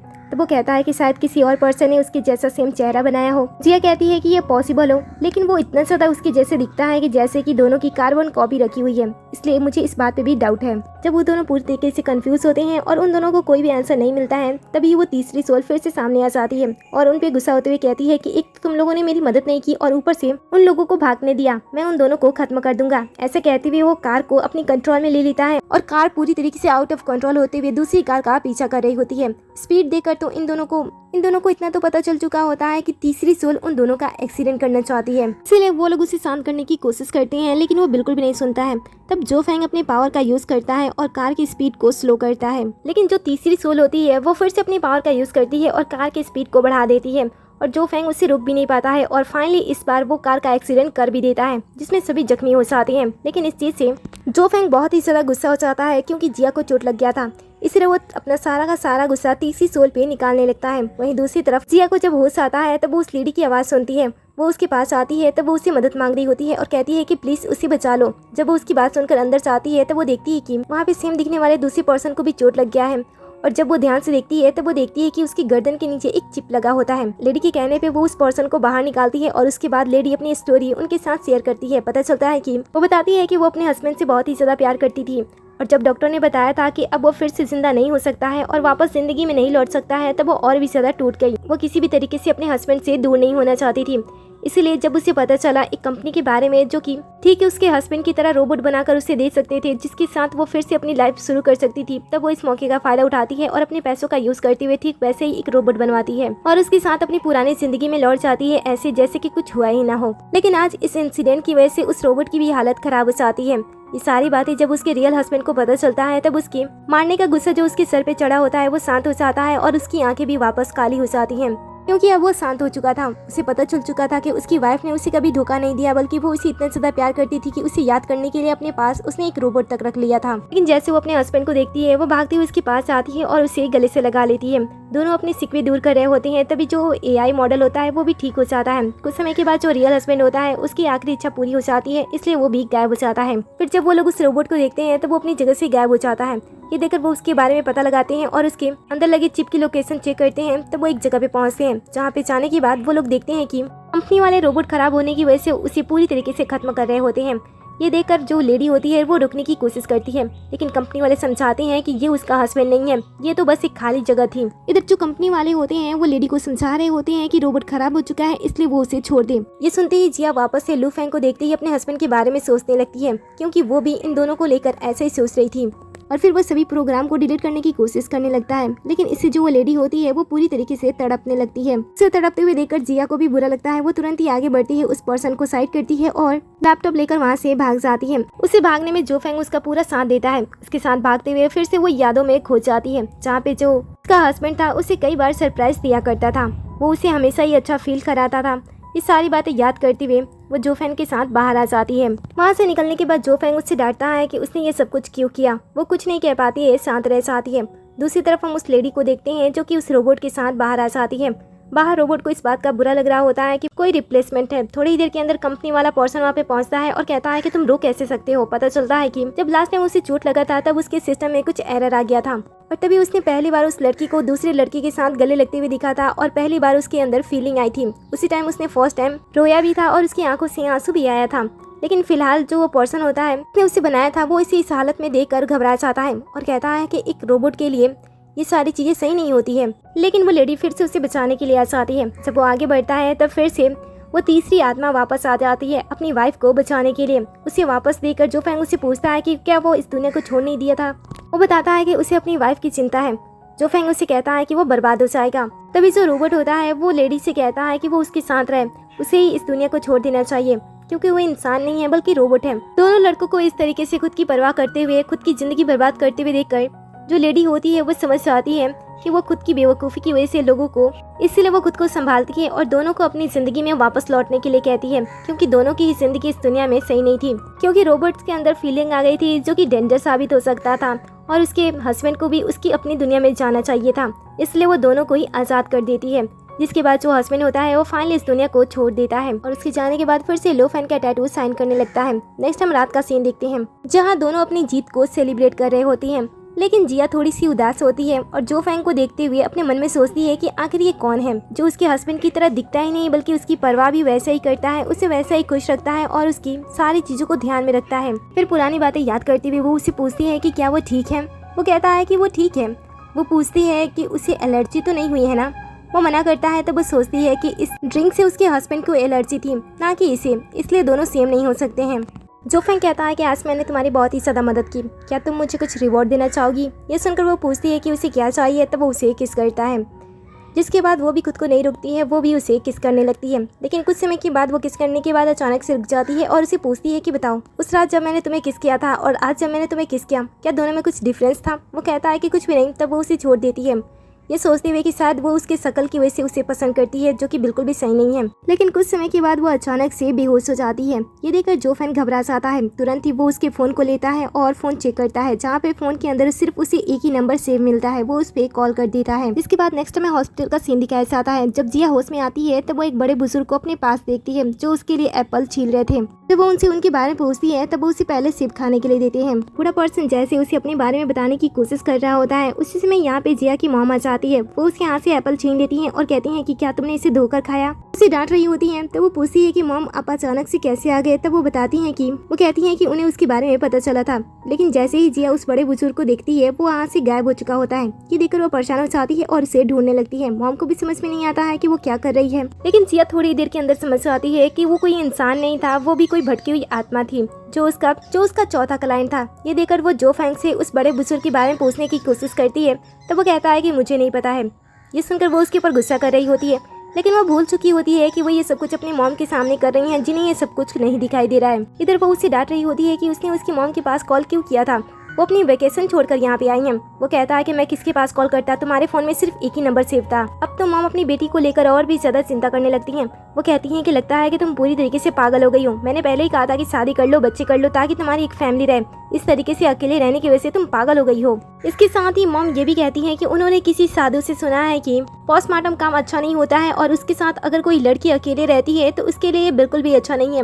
उनकी ऐसी बातें सुनकर तो जिया को अजीब लगता है, लेकिन जाओ फैंग तो इनकी सारी ऐसी बातें सुनकर जिया को उसकी मॉम के साथ छोड़कर कुछ समय के लिए वहाँ से बाहर चला जाता है। कुछ समय के बाद भी मॉम जिया को समझाए जा रही होती हैं। वो उसे कहती हैं कि मैंने पहले ही तुमसे कहा था कि तुम मिंग से शादी नहीं करो, लेकिन तुम मुझसे पसंद करती थी, इसलिए मैंने तुम्हें सपोर्ट किया। आगे भी मैं तुम्हें वैसे ही सपोर्ट करूंगी, इसलिए तुम मेरी बात मानो और अपने काम को छोड़ दो और उस पुराने घर को तो सबसे पहले छोड़ दो और मेरे साथ रहने लगो। मॉम और जिया की बातें सुनकर जो फैंग को पहली बार पता चलता है कि जिया की शादी हो चुकी है।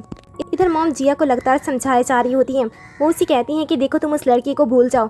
इसके बाद वो वहाँ पे बैठती हैं और जलाने की प्रक्रिया स्टार्ट कर देती हैं। फिर वो उसके फ़ोन को छीनती हैं और फ़ोन के पीछे छुपा कर रखे जो फोटो होता है उसे जलाने लगती हैं। इस समय जो फैंग भी पहली बार मिंग की तस्वीर देखता है, जिसे देखकर वो समझ आता है कि आखिर जिया हमेशा क्यों उसके फेस से रिलेटेड बात करती थी। उसे ये बात जानकर काफी बुरा लगता है कि वो भी जिया की जिंदगी में किसी की जगह पे था। इधर मॉम उसे एक नई जिंदगी देना चाहती थी, इसलिए वो पुरानी चीज से उसे दूर रखने की कोशिश करती है। तभी दरवाजे पे जिया उसी बूढ़े इंसान को देखती है, उसे फिर से दिखाई देते हैं और उसे बाय करते हुए वहाँ से चले जाते हैं। ये देखकर जिया उस पर्सन के बारे में पता लगाने के लिए उसका पीछा करती है, लेकिन जैसे वो कमरे से बाहर आती है वो बूढ़ा इंसान ऐसे गायब हो जाता है कि जैसे वो वहाँ पे कभी था ही नहीं। उसके बाद जब वो कमरे में वापस आती है तब उसकी मॉम उसे पूछती है कि वो क्या कर रही थी। वो बात को टाल देती है, जहाँ पे उसकी मॉम उसे बताती है कि गाँव में किसी की डेथ हो गई है जो कि उनके रिलेटिव थे, इसलिए उन्हें वापस जाना होगा। ये सुनकर वो भी अपनी मॉम के साथ जाने के लिए रेडी हो जाती है। कुछ समय के बाद हमें फ्यूनरल का सीन दिखाया जाता है, जहाँ पे जाने के बावजूद भी जिया को ये नहीं पता होता है कि वो किसके फ्यूनरल में आई है। उसकी मॉम आगे बढ़ती हैं और रस्मों को पूरा करती हैं। तभी जो फैंग उसके पास आता है और उसे पूछता है कि किसकी डेथ हुई है। उसे भी कुछ पता नहीं होता है, लेकिन जैसे वो सामने रखी तस्वीर देखती है वो कहती है कि ये तो वही पर्सन है जो कि हॉस्पिटल में उसे मिलने के लिए आया था। ये जो फैंग कहता है कि शायद वो बड़े बुजुर्ग तुम्हें जानते होंगे। ये सुनकर वो जानने से मना कर देती है और कहती है कि उसने उस इंसान को पहले कभी नहीं देखा है। तभी वो अपनी मॉम को फ्यूनरल के सामने टूट कर रोते हुए देखती है और तभी वहीं पे उससे पता चलता है कि जिस पर्सन की डेथ हुई है वो कोई और नहीं बल्कि उसकी मॉम के डैड हैं। इसका मतलब है कि वो उसके ग्रैंडपा हैं। जाओ फैंग कहता है कि ऐसे कैसे हो सकता है कि तुम अपने ग्रैंडपा को जानती ही ना हो। ये सुनकर वो कहती है कि मुझे भी कुछ समझ में नहीं आ रहा है। जब मैंने अपने मॉम से अपने ग्रैंडपा के बारे में पूछा था तब मॉम ने मुझसे ये कहा था कि मेरे पैदाइश के टाइम में उनकी डेथ हो गई थी। तभी अचानक से वह बड़े बुजुर्ग फिर से यहाँ पे प्रकट हो जाते हैं। उनके आते ही यहाँ के दिया बुझ जाते हैं, जिसे बड़े बुजुर्ग ये देखकर समझ जाते हैं कि मरे हुए इंसान की आखिरी इच्छा अभी अधूरी है। ये सुनकर जिया अपनी मॉम के पास जाती है, जहाँ पे मॉम सबसे पहले बड़े बुजुर्ग के सामने उसे घुटने टेकने के लिए कहती है। इसके बाद जब जिया उनसे उनके डैड के बारे में पूछती है तब मॉम बताती है कि उन्होंने उसके ग्रैंडपा के बारे में उससे झूठ कहा था कि जब उसकी पैदाइश हुई थी तभी उनकी डेथ हो गई थी। असल में जब वो 18 साल की थी तभी वो प्रेग्नेंट हो गई थी। इस बात से उनके डैड बहुत ही ज्यादा गुस्सा हो जाते हैं और बच्चे को अबॉर्ट करने के लिए कहते हैं, क्योंकि ये करियर सेट करने का टाइम था। इसलिए डैड चाहते हैं कि बेटी सबसे पहले अपने करियर पे ध्यान दे, लेकिन वो अपने बच्चे को खोना नहीं चाहती थी। इसलिए वो डैड के साथ सारे रिश्ते नाते तोड़ देती हैं और अपने बॉयफ्रेंड के साथ एक नई जिंदगी स्टार्ट करती हैं। ये सुनकर जिया कहती है कि वो सब तो ठीक है, लेकिन ग्रैंडपा उससे मिलने के लिए आए थे, वो भी हॉस्पिटल में, और उन्होंने उसे खाने के लिए एप्पल भी दिया था। ये सुनते ही मॉम को याद आता है कि जैसे वो हॉस्पिटल में एंटर हुई थी तब उन्होंने अपनी बेटी के हाथ से वो एप्पल छीन लिया था। कहती हैं कि बेटा ऐसा बिल्कुल नहीं हो सकता है, क्योंकि तुम्हारे ग्रैंडपा की डेथ तो 3 दिन पहले ही हो गई थी। मॉम इस बात पे यकीन नहीं कर पा रही होती हैं कि ग्रैंडपा मरने के बावजूद भी जिया से मिलने के लिए हॉस्पिटल जा सकते हैं, लेकिन जिया उन्हें समझाती है कि इस दुनिया में काफ़ी सारी ऐसी चीज़ें होती हैं जो कि हमारे आंखों के सामने होने के बावजूद भी हमें दिखाई नहीं देती हैं, इसलिए हम उन्हें झूठा नहीं कह सकते हैं। और वैसे भी आजकल मेरी लाइफ में बहुत सारी ऐसी अनोखी चीज़ें होती हैं जिन्हें रियल लाइफ में होना बिल्कुल भी इम्पॉसिबल है। वैसे अगर मैं आपसे कहूँ कि आपके डैड आपके ठीक पीछे खड़े हैं तो क्या आप मेरी बात पे भरोसा करोगे? ये सुनते ही मॉम तुरंत ही पीछे पलटती हैं, लेकिन वो अपने डैड को देख नहीं पा रही होती हैं। ये देखकर जिया जाओ सेंग से पूछती है कि इसका मतलब क्या है। वो कहता है कि तुमने पहले भी एक्सपीरियंस किया है ना, जब दो इंसान एक दूसरे को पूरे दिल से देखना चाहें तभी वो एक दूसरे को देख पाएंगे। जिया कहती है कि इसका मतलब है कि मॉम अभी भी अपने डैड को देखने से अवॉइड कर रही हैं। वो कहता है कि हाँ। तभी जो ग्रैंडपा होते हैं वो खुद ही अपने कदम आगे बढ़ाते हैं और कैंडल में लाइट लगाते हुए अपनी बेटी को 20 साल बाद आवाज देते हैं। आश्चर्य की बात ये होती है कि मॉम इस बार न सिर्फ डैड की आवाज सुन पाती हैं बल्कि वो अपने डैड को देख भी पा रही होती हैं, जिन्हें देखने के बाद वो फूट फूट कर रोने लगती हैं, क्योंकि वो अपने डैड को पिछले 20 सालों से बहुत ही ज्यादा मिस कर रही थी। जिसके बाद डैड सामने आते हैं, उन्हें दिलासा देते हैं, क्योंकि डैड की आखिरी इच्छा थी कि वो मरने से पहले एक बार अपनी बेटी को देख सकें। मॉम बताती हैं कि वो भी हमेशा ही डैड से मिलना चाहती थी। वो बताती हैं कि जब भी मैं अपने लाइफ में कुछ अच्छा करती थी मैं चाहती थी कि आप मेरे साथ रहो। मेरी जब शादी हुई मैं चाहती थी कि आप मेरे साथ रहो। मैंने जब अपनी बेटी को जन्म दिया मैं उस समय भी चाहती थी कि आप मेरे साथ रहो। मैंने जब उसे फर्स्ट टाइम स्कूल भेजा, उसे कॉलेज भेजा, उसकी शादी की, हर फोटो में मैं चाहती थी कि आप मेरे साथ रहो, लेकिन मैं कभी भी हिम्मत नहीं जुटा पाई। डैड पूछते हैं कि ऐसा क्यों? तब मॉम बताती हैं कि मैंने आपको बहुत ही बुरी तरीके से रोने पे मजबूर कर दिया था। जिन मैंने अपनी जिंदगी के लिए आपसे ऊंची आवाज में बात की, आपकी फीलिंग की कदर नहीं की, उस समय आप बहुत ही ज्यादा रोए थे। मैंने आपकी पूरी जिंदगी में कभी भी रोते हुए नहीं देखा था, और वह पहली बार था जब आप मेरी वजह से रो रहे थे। इसलिए मेरी कभी हिम्मत ही नहीं हुई कि मैं आपसे आकर दोबारा मिल सकूं। अब बाप बेटी के रिश्ते धीरे धीरे लाइन पे आने लगती हैं, जहाँ पे डैड उसकी लाइफ के बारे में पूछते हैं। तब मॉम बताती हैं कि उनकी लाइफ बहुत ही ज्यादा अच्छी थी। भले ही वो अपनी पूरी लाइफ अपने हस्बैंड के साथ, अपनी बेटी के साथ बहुत ही ज्यादा खुश थी, लेकिन वो हमेशा ही उन्हें मिस करती थी। डैड कहते हैं कि मुझे माफ कर दो, मैं उस समय तुम्हें सपोर्ट नहीं कर पाया, लेकिन मुझे ये जानकर खुशी हुई कि तुम अपने लाइफ के हर एक दौर पे खुश थी। क्या करूं, मैं भी फर्स्ट टाइम फादर बना था, इसलिए मैं समझ नहीं पाया था जब तुमने मुझसे ये कहा था कि तुम अपनी जिंदगी छोड़ दोगी और ऐसे ही अपनी बच्ची पालोगी। उस समय मैं चाहता था कि तुम अपने करियर पे ध्यान दो। मैंने तुम्हारे प्यार के बारे में बिल्कुल भी नहीं समझा था, इसलिए मुझे माफ कर दो। अगर मुझे फिर से जिंदगी मिलेगी तो मैं तुम्हारा एक अच्छा पापा बनकर तुम्हें दिखाऊंगा। जिसके बाद दोनों के बीच में जितनी भी गलतफहमियां होती हैं वो दूर हो जाती हैं और ग्रैंडपा की इच्छा भी पूरी हो जाती है। जिसके बाद वो वहाँ से गायब हो जाते हैं। उनके जाने के बाद मॉम उनकी तस्वीर के पास खड़ी होकर उनके दिए हुए एप्पल को रोते हुए खा रही होती हैं। ये देखकर जिया कुछ समय के लिए वो अपनी मॉम को वहीं पे अकेला छोड़ देती है और जो फैंग के साथ वहाँ से चली जाती है। बाहर आने पे जिया भी सोचती है कि वो जो फैंग को स्टार्टिंग में धोखा दे रही थी, इसलिए वो सोचती है कि वो सारी बातें क्लियर कर दे कि वो उसके साथ क्यों थी और उसने उसकी मदद करने का क्यों फैसला किया था। जैसे वो बताने वाली होती है कि उसकी ज़िंदगी में एक लड़का था जिसे वो बहुत ही ज़्यादा प्यार करती थी, वैसे उन्हें जहाँ पे दूसरी तरफ एक दूसरा फ्यूनरल हो रहा होता है। ये देखकर जो फेंग वहाँ पे जाने की इच्छा जताता है, इसलिए दोनों वहाँ पे चले जाते हैं। लेकिन जैसे वो लोग अंदर पहुँचते हैं, अंदर का नज़ारा देखकर दोनों हैरान हो जाते हैं, क्योंकि यहाँ पे जिसका फ्यूनरल हो रहा होता है, जो फेंग का चेहरा उस मरे हुए इंसान से काफ़ी मिलता जुलता था। ये देखकर जिया सोचती है कि शायद ये उसका परिवार हो सकता है, इसलिए वो वहाँ के लोगों को पहचान करने के लिए कहती है, लेकिन वो कहता है कि उसे कुछ भी याद नहीं है। ये सुनने के बाद भी जिया पीछे नहीं हटती है। वो अंदर जाकर उस लेडी से बात करने की कोशिश करती है जिसका ये बेटा था, लेकिन वहाँ पे जाने के बाद उसे पता चलता है कि जिस नाम से वो इस इंसान को पुकार रही थी वो तो नाम इस पर्सन का था ही नहीं। पर से लेडी को ऐसा लगता है कि शायद ये कोई और लेडी है, इसलिए वो अपनी रस्में पूरा करने के बाद वहाँ से तुरंत ही बाकी लोगों के साथ निकल जाती है। जिया को कुछ समझ में नहीं आ रहा होता है तब जो फैंग उसे कहता है कि इस दुनिया में सेम दिखने वाले कई सारे लोग होंगे जिससे तुम कंफ्यूज हो रही हो और इसीलिए वो लेडी मुझे पहचान नहीं पाई। देखो सबके परिवार सेम नहीं होते हैं। परिवार का नाम सुनकर जिंग को वापस से मिंग के साथ बिताए गए हर एक पल याद आने लगते हैं। जब इन दोनों की शादी हुई थी तब मिंग ने उसे कहा था कि उसके परिवार में सिर्फ वही है। जिया उसे इसके बारे में पूछती है तब मिंग बताता है कि पहले वो अपने डैड एंड मॉम के साथ रहता था, लेकिन उसकी मॉम की बीमारी की वजह से डेथ हो गई, जिसके बाद उसके डैड ने दूसरी शादी कर ली। हालांकि उसकी सौतेली माँ उसका ध्यान रखती थी, लेकिन वो उसे बिल्कुल भी पसंद नहीं करती थी। कुछ समय के बाद उसके डैड की भी एक्सीडेंट में मौत हो गई, लेकिन उसकी सौतेली माँ ने उसे पूरी तरीके से पाल पोस कर बड़ा किया। बड़े हो जाने के बाद वो हमेशा अपनी सौतेली माँ के पास पैसे भेजा करता था, लेकिन वो कभी भी उनके पास नहीं जाता था क्योंकि वो उन्हें परिवार जैसा फील नहीं कराती थी। मिंग को ऐसा लगता है कि सभी उसे बोझ समझते हैं। जिया को ये जानकर बुरा लगता है और वो उसे विश्वास दिलाती है कि वो बोझ नहीं है, वो उसे बहुत ही ज्यादा प्यार देगी और एक अच्छा परिवार भी बनाएगी। उन सभी पलों को याद करते हुए जिया सोचती है कि शायद ये भी उसकी सौतेली माँ हो सकती है, इसीलिए वो उसका पीछे करने का फैसला करती है। लेकिन जैसे वो देखती है कि वो दूसरे पर्सन से बहुत सारे पैसे ले रही है, वो और भी ज्यादा कंफ्यूज होकर जो फैन की यादाश्त को ढूंढने की कोशिश करती है। जो फैन उसे रोकता है और कहता है कि आखिर तुम मेरी यादाश्त को लेकर इतनी ज्यादा परवाह क्यों करती हो? क्या ये इस वजह से है ताकि तुम इस बात को जान सको कि जिस इंसान को समझकर तुम मेरी मदद करती हो, मेरी परवाह करती हो, मेरी यादाश्त को लाने के लिए इतनी कोशिश कर रही हो, मैं वो इंसान हो भी या फिर नहीं? वो कहती है कि मैं बस इतना चाहती हूँ कि मैं तुम दोनों के बीच का रिलेशन पता कर सकूँ और तुम्हें वापस आराम से भेज सकूँ। सुनकर वो कहता है कि अगर ऐसी बात है तो मेरे साथ चलो, जिसके बाद वो उसे लेकर हॉस्पिटल पहुंचता है जहाँ पे वो लेडी भी होती है। असल में ये लेडी जो फैंग की सौतेली माँ होती है। कुछ यादें याद आने के बाद वो इसके बारे में जिया को बताता है। वो अपनी बेटी का ऑपरेशन कराने के लिए पैसा इकट्ठा कर रही थी और उसके पास पैसे नहीं होते हैं, इसलिए वो बार बार अपनी बेटी की तस्वीर का यूज करती है और पुराने रिलेटिव से मिलने की कोशिश करती है ताकि वो उनकी मदद से पैसे निकाल सके। और यही वो पैसे कुछ समय पहले उस पर्सन से ले रही थी। यहाँ पे आने के बाद वो अपनी बेटी का इलाज कराने की कोशिश करती है, लेकिन जो बेटी होती है उसके अंदर जीने की इच्छा पूरी तरीके से खत्म हो चुकी थी, क्योंकि जो उसके ऑर्गन्स थे वो फेल हो चुके थे और वो चाहती थी कि वो चुपचाप इस दुनिया को छोड़ दे और यहाँ से चली जाए। लेकिन मॉम किसी भी कीमत में अपनी बेटी की जान बचाना चाहती थी, इसलिए वो उससे बात करने की भी कोशिश करती है। लेकिन अब जो उनकी बेटी होती है वो उनसे ही नफरत करने लगती है, क्योंकि वो चाहती थी कि उसकी मॉम उसे चुपचाप जाने दे। हालांकि डॉक्टर भी उस लड़की को समझाते हैं कि वो बार बार सुसाइड करने की कोशिश बंद कर दे, क्योंकि उसकी मॉम बहुत ही मेहनत से पैसे ला रही हैं ताकि वो उसे ठीक कर सके।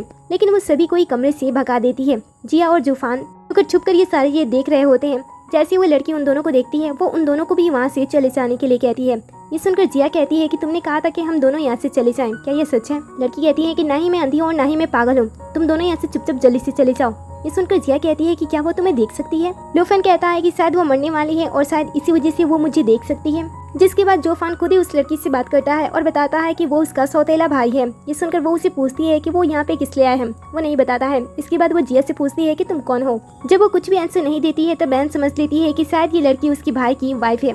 ये सुनकर तो जोफान मन ही मन सोचने लगता है और ब्लश करने लगता है। ये सुनकर जिया तुरंत ही उसे क्लियर करती है कि वो उसकी वाइफ नहीं है और फिर वो अपना इंट्रोडक्शन देती है कि वो एक प्रसिद्ध डॉक्टर है और वो पोस्टमार्टम करती है। ये सुनकर बहन कहती है कि अभी मुझे मरने में टाइम है, तुम पहले ही आ गई हो। ये सुनकर वह कहती है कि तुम मुझे गलत समझ रही हो, मैं यहाँ पे किसी और काम से आई हूँ। फिर वो उसे जो फैन के बारे में पूछती है और कहती है कि तुम्हें अपने भाई के बारे में जितना पता है उतना मुझे बता दो।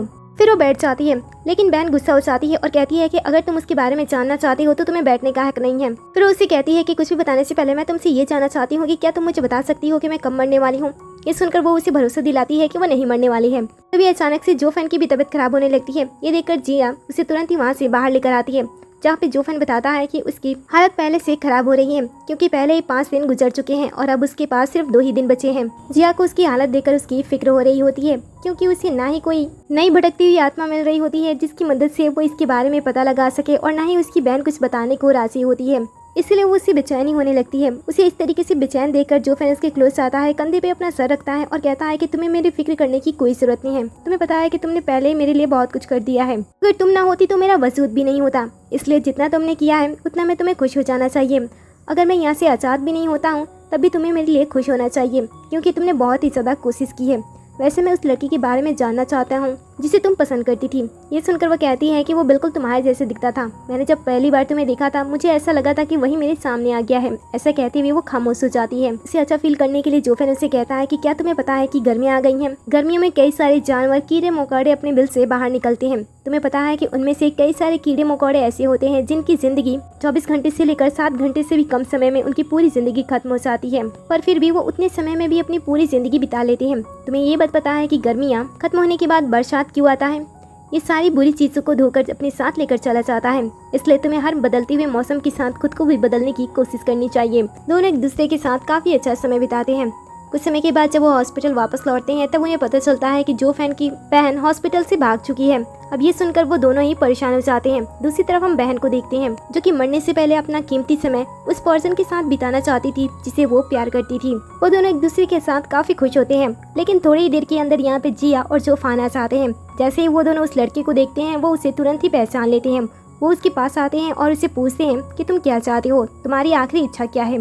ये सुनकर बहन समझ नहीं पा रही होती है। तब वो दोनों बताते हैं कि वो मर चुका है और जो उसके साथ लड़का खड़ा है वो उसकी भटकती हुई आत्मा है जो कि अपनी आखिरी इच्छा पूरी करने के लिए यहाँ पे आई है। ये सुनकर बहन इस बात पे भरोसा ही नहीं कर पा रही होती है। वहीं पे जो जिया होती है वो उस लड़के से पूछ रही होती है कि उसकी आखिरी इच्छा क्या है, लेकिन वो साफ साफ मना कर देता है और बताता है कि उसके पास कोई भी आखिरी इच्छा नहीं है। बहन भी उन दोनों को अकेला छोड़ने के लिए कहती है, लेकिन जिया बताती है कि जिंदा इंसानों के पास समय होता है लेकिन मरे हुए इंसानों के पास तो और भी कम समय होता है, इसलिए तुम्हें उसकी इच्छा पूरी करने में उसकी मदद करनी चाहिए।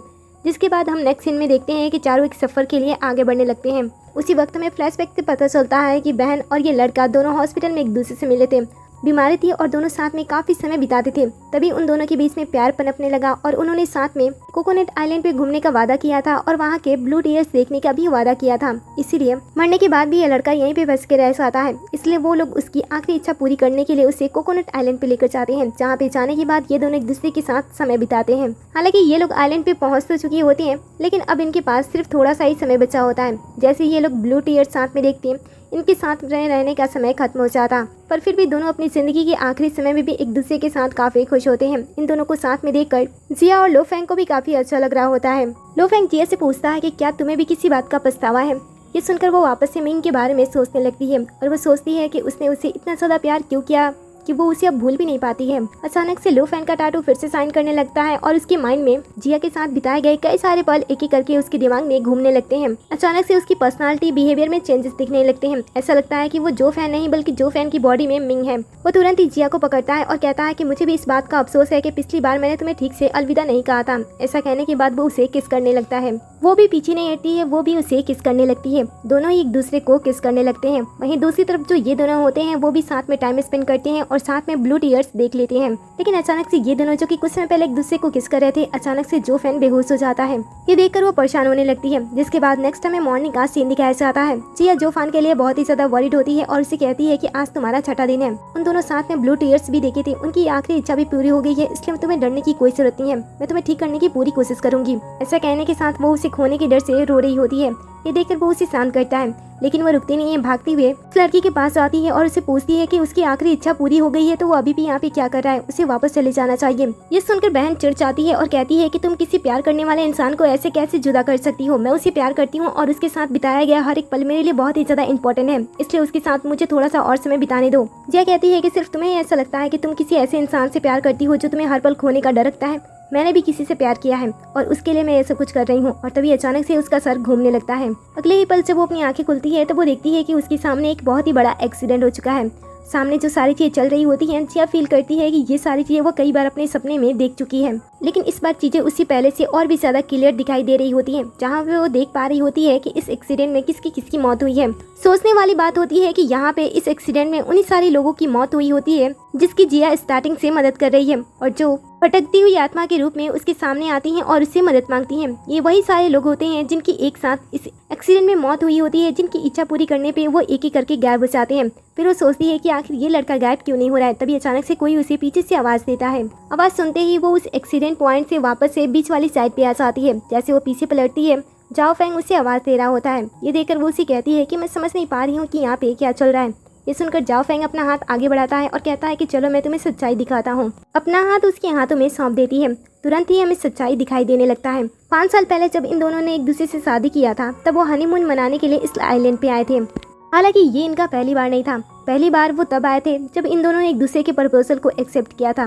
उसी समय उन्होंने अपने अपने प्यार से रिलेटेड टाइम कैप्सूल बनाए थे और उसे यहाँ पे लाकर मिट्टी के अंदर डाल दिया था और उन्होंने डिसाइड किया था कि जब उनकी शादी एक दूसरे से होगी तब वो इसे चेक करने के लिए यहाँ पे आएंगे। इसीलिए हनीमून पे आते ही सबसे पहले वो इस टाइम कैप्सूल को चेक करते हैं और एक दूसरे से वादा करते हैं कि वो आगे भी एक दूसरे से उतना ही ज्यादा प्यार करेंगे। इसी आइलैंड के रास्ते पे चल रही हम एक बस के अंदर देखते हैं जिसके अंदर वही लड़का होता है जो कि जाओ फेंग की बहन से बहुत ही ज्यादा प्यार करता था, लेकिन उसके पास ज्यादा समय नहीं था। इसीलिए उसने फैसला किया था कि वो अकेले ही कोकोनट आइलैंड पे मरने से पहले एक बार इस जगह को घूमेगा। इसी बस के अंदर वो छोटी लड़की काली बिल्ली वाली पहली आत्मा भी होती है, जिसने यहीं पे डिसाइड किया था कि वो उस लड़की के साथ मतलब कि अपने सीनियर के साथ रहेगी, और वो उसके पास भेजने के लिए मैसेज भी टाइप कर रही होती है कि वो उसे कुछ इंपॉर्टेंट बताना चाहती है, वो अपनी दिल की बात बताना चाहती थी। फिर वो उसे मैसेज भेज देती है। दूसरी साइड से आ रही हम एक कार को देखते हैं जिसके अंदर जिया और मिंग दोनों होते हैं, जो कि अपनी टाइम कैप्सूल को लेकर अपने होटल वापस लौट रहे होते हैं। वहीं पे बस के अंदर हम उस पर्सन से भी मिलते हैं जो कि अपनी वाइफ से बहुत ही ज़्यादा प्यार करता था, और उसके साथ उसने कॉन्सर्ट देखने का प्लान बनाया था और उसके लिए गिफ्ट भी तैयार किया था अपनी एनिवर्सरी पे। इसके साथ ही हम उस आत्मा से भी मिलते हैं जिसने कहा था कि वो किसी के साथ नाइट स्पेंड करना चाहती है। वो भी अपनी वेडिंग ड्रेस देख रही होती है और सोच रही होती है कि वो अपने बॉयफ्रेंड के साथ कैसे शादी करेगी। कि बस के अंदर वो सारे लोग होते हैं जो कि आगे चलकर भटकती हुई आत्मा बन जाते हैं। एक तरफ से ये लोग आ रहे होते हैं, वहीं दूसरी तरफ से मेन लिट्स पे वापस लौट रहे होते हैं। रास्ते में जो बस ड्राइवर होता है उसकी आंख लग जाती है और जिस वजह से उसका बैलेंस भी कर जाता है। जैसे ही मिंग देखता है सामने से आ रही ट्रक आउट ऑफ कंट्रोल हो चुकी है, वो तुरंत ही अपनी जान की परवाह किए जिया की जान बचाने के लिए उसे सामने से कवर कर देता है। और ठीक उसी समय कोकोनट आइलैंड पे एक बहुत ही बड़ा एक्सीडेंट हो जाता है जिसमें लगभग सभी लोगों की मौत हो जाती है सिवाय जिया के। जिया भागते हुए अपने हस्बैंड के पास आती है, मिंग को बचाने की पूरी कोशिश करती है, लेकिन ना ही उसके पास समय होता है और ना ही यहाँ से हॉस्पिटल नजदीक होता है। इस तरीके से वो धीरे धीरे अपने हस्बैंड को अपने हाथों में अपना दम तोड़ते हुए देखती है और वो इस सदमे को बर्दाश्त नहीं कर पाती है। हालांकि ये हादसा बहुत ही ज़्यादा बड़ा होता है, इसलिए ये काफ़ी समय तक न्यूज़ पे चलते रहता है और उन सभी लोगों के बारे में सभी को पता भी होता है। लेकिन जो जिया होती है उसने अकेले उन सारी चीज़ों में सर्वाइव किया होता है, लेकिन उसके सर पे काफ़ी चोट लगा होता है और जब वो हॉस्पिटल में होती है तो वो अपने हस्बैंड के खोने के दर्द को बर्दाश्त नहीं कर पाती है और उसका दिमाग 2 हिस्सों में बढ़ जाता है। इसी दौरान जब वो बेहोश रहती है तब उसका दिमाग खुद को उसे सेफ फील कराने के लिए ऐसा मान लेता है कि मिंग ने उसे एक लड़की की वजह से धोखा दिया था और वो अचानक से गायब हो गया। वो पिछले 5 सालों से इसी बात पे भरोसा करती आती थी। हालांकि वो पूरी तरीके से नॉर्मल थी, वो अपने काम में परफेक्ट थी, लेकिन जैसे ही उसके हस्बैंड के बारे में बात आती वो पहले से बदल जाती थी। इसीलिए उसका दिमाग उसे बचाने के लिए इस तरीके से खेल खेलता था। जहाँ पे उसे सेफ फील होता था उसका दिमाग भी उसे वही सारी चीजें रियल दिखाता था ताकि वो सेफ महसूस कर सके। हालांकि उसकी हालत को देखते हुए शायद गॉड को भी बुरा लग रहा होता है, इसलिए वो उसे ठीक करने के लिए जो फैंग को भेजते हैं, जो कि मिंग की ही आत्मा होती है, जो कि जिया को ठीक करने के लिए और उन सभी लोगों को जो कि मरने के बाद भटकती हुई आत्मा बन चुके थे उन्हें वापस लाने के लिए शायद आया होता है। जब जिया को सच्चाई के बारे में पता चलता है तब वो टूट जाती है। वो इस सच्चाई को एक्सेप्ट नहीं करना चाहती थी कि जिससे वो इतना ज़्यादा प्यार करती है वो उसके साथ बिताए गए हर एक पल के बारे में सोचती है, क्योंकि वो जब भी उसके साथ रहती थी वो पूरी तरीके से आज़ाद महसूस करती थी और दिल से खुश होती थी। वो जो फांग के साथ बिताए गए हर एक पल के बारे में एक एक करके सोचती है, क्योंकि वो उसे खोना नहीं चाहती थी। इसके साथ ही वो मिंग के साथ बिताए गए हर एक पल के बारे में सोचती है, क्योंकि दोनों एक्चुअली में सेम ही थे। उसके साथ शादी करना, उसके साथ समय बिताना, उसके साथ छोटी से छोटी चीज़ों से लेकर बड़ी सी चीज़ें करना उसे बहुत ही ज़्यादा पसंद था। जो फांग उसे समझाता है कि उसे अब लाइफ में आगे बढ़ जाना चाहिए और इन पुरानी चीजों से खुद को बांध कर रखना नहीं चाहिए। जिया को सच्चाई समझ में आ तो चुकी होती है, लेकिन अभी वो एक्सेप्ट करना नहीं चाहती थी। जो फैन को भी बहुत ही ज्यादा बुरा लग रहा होता है, इसलिए वो उसे वादा करता है कि वो उसे फिर से जरूर मिलेगा। अगर कोई और दुनिया होती है तो वो वहाँ पे उसे बिल्कुल भी नहीं छोड़ेगा। जिसके बाद वो दोनों गले मिलते हैं, लेकिन कुछ समय के बाद जो फैन का काम कंप्लीट हो जाता है, इसलिए वो धीरे धीरे करके हवा में गायब हो जाता है और उसके चले जाने के बाद वो टूटकर बहुत ही बुरी तरीके से वहाँ पे रोती है। अगले सीन में जब उसकी आंखें खुलती है तब हम उसे एक डॉक्टर के पास देखते हैं, जहाँ पे वो अपनी ट्रीटमेंट के लिए आई होती है और वहीं पे वो डिटेक्टिव से मिलती है। डिटेक्टिव उसे पूरी सच्चाई बताता है और कहता है कि मैं पिछले 5 सालों को आपको समझाने की कोशिश कर रहा हूँ, लेकिन आप समझ नहीं पा रही हो कि आपके हस्बैंड की डेथ हो चुकी है। इसीलिए मैं आपको यहाँ पे लेकर आया था ताकि आप पुरानी चीजों को एक बार फिर से देख सको और सच्चाई जान सको। इस बार उसे पूरी तरीके से पक्का पता चल चुका होता है कि सच्चाई क्या है, इसीलिए वो इस बार डिटेक्टिव को परेशान नहीं करती है और सच्चाई एक्सेप्ट कर लेती है। इसके बाद वो यहाँ से आगे बढ़ती है अपनी नई जिंदगी के लिए। जब वो आगे बढ़ रही होती है तब उसे लूफन की बातें याद आती है। उसने कहा था कोई मौसम अगर चला जाता है तो उसका दुख ना मनाए, क्योंकि अगला मौसम आपकी नई जिंदगी के लिए इंतजार कर रहा है। उसके साथ बिताए गए हर एक बात को, हर एक चीज़ों को याद करते हुए धीरे धीरे करके अपनी लाइफ में आगे बढ़ने की पूरी कोशिश करती है। कुछ समय के बाद जब वो पूरी तरीके से ठीक हो जाती है तो वो वापस से उसी लेडी से मिलने के लिए आती है, क्योंकि उसे ये बात तो पहले ही पता चल चुकी होती है कि मिंग और जोफन दोनों एक हैं।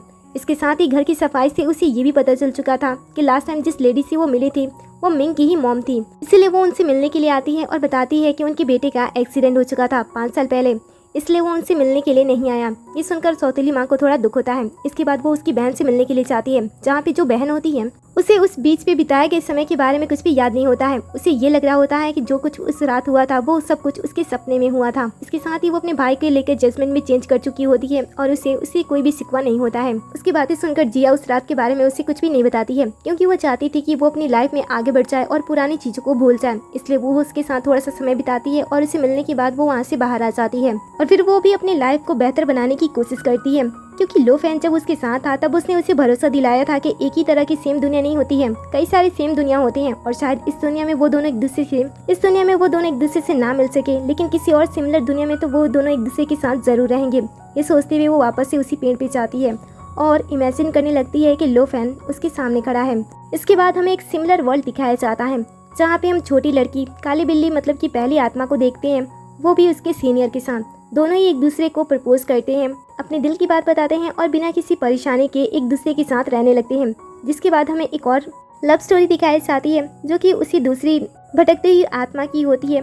यहाँ पे जो वो लड़का होता है जो कि दूसरी दुनिया में अंधा था, यहाँ पे वो अंधा नहीं होता है। दोनों इस दुनिया में एक दूसरे के साथ होते हैं, प्यार करते हैं और फाइनली ये दोनों एक दूसरे के साथ शादी करने वाले थे।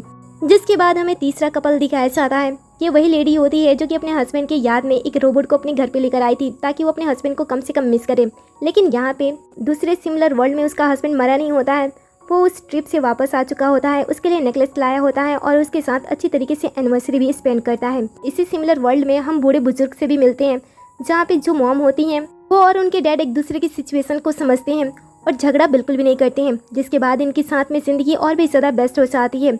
वो दोनों साथ में मिलकर जिया को बहुत ही ज़्यादा प्यार देते हैं और तीनों साथ में एक हंसी खुशी ज़िंदगी बिताते हैं। फिर हम जाओ फैंग की बहन से भी मिलते हैं जो कि इस सिमिलर वर्ल्ड में उस लड़के से फाइनली मिलती है और दोनों बिना किसी जानलेवा बीमारी के एक दूसरे के साथ खड़े रहते हैं और एक दूसरे से प्यार करते हैं।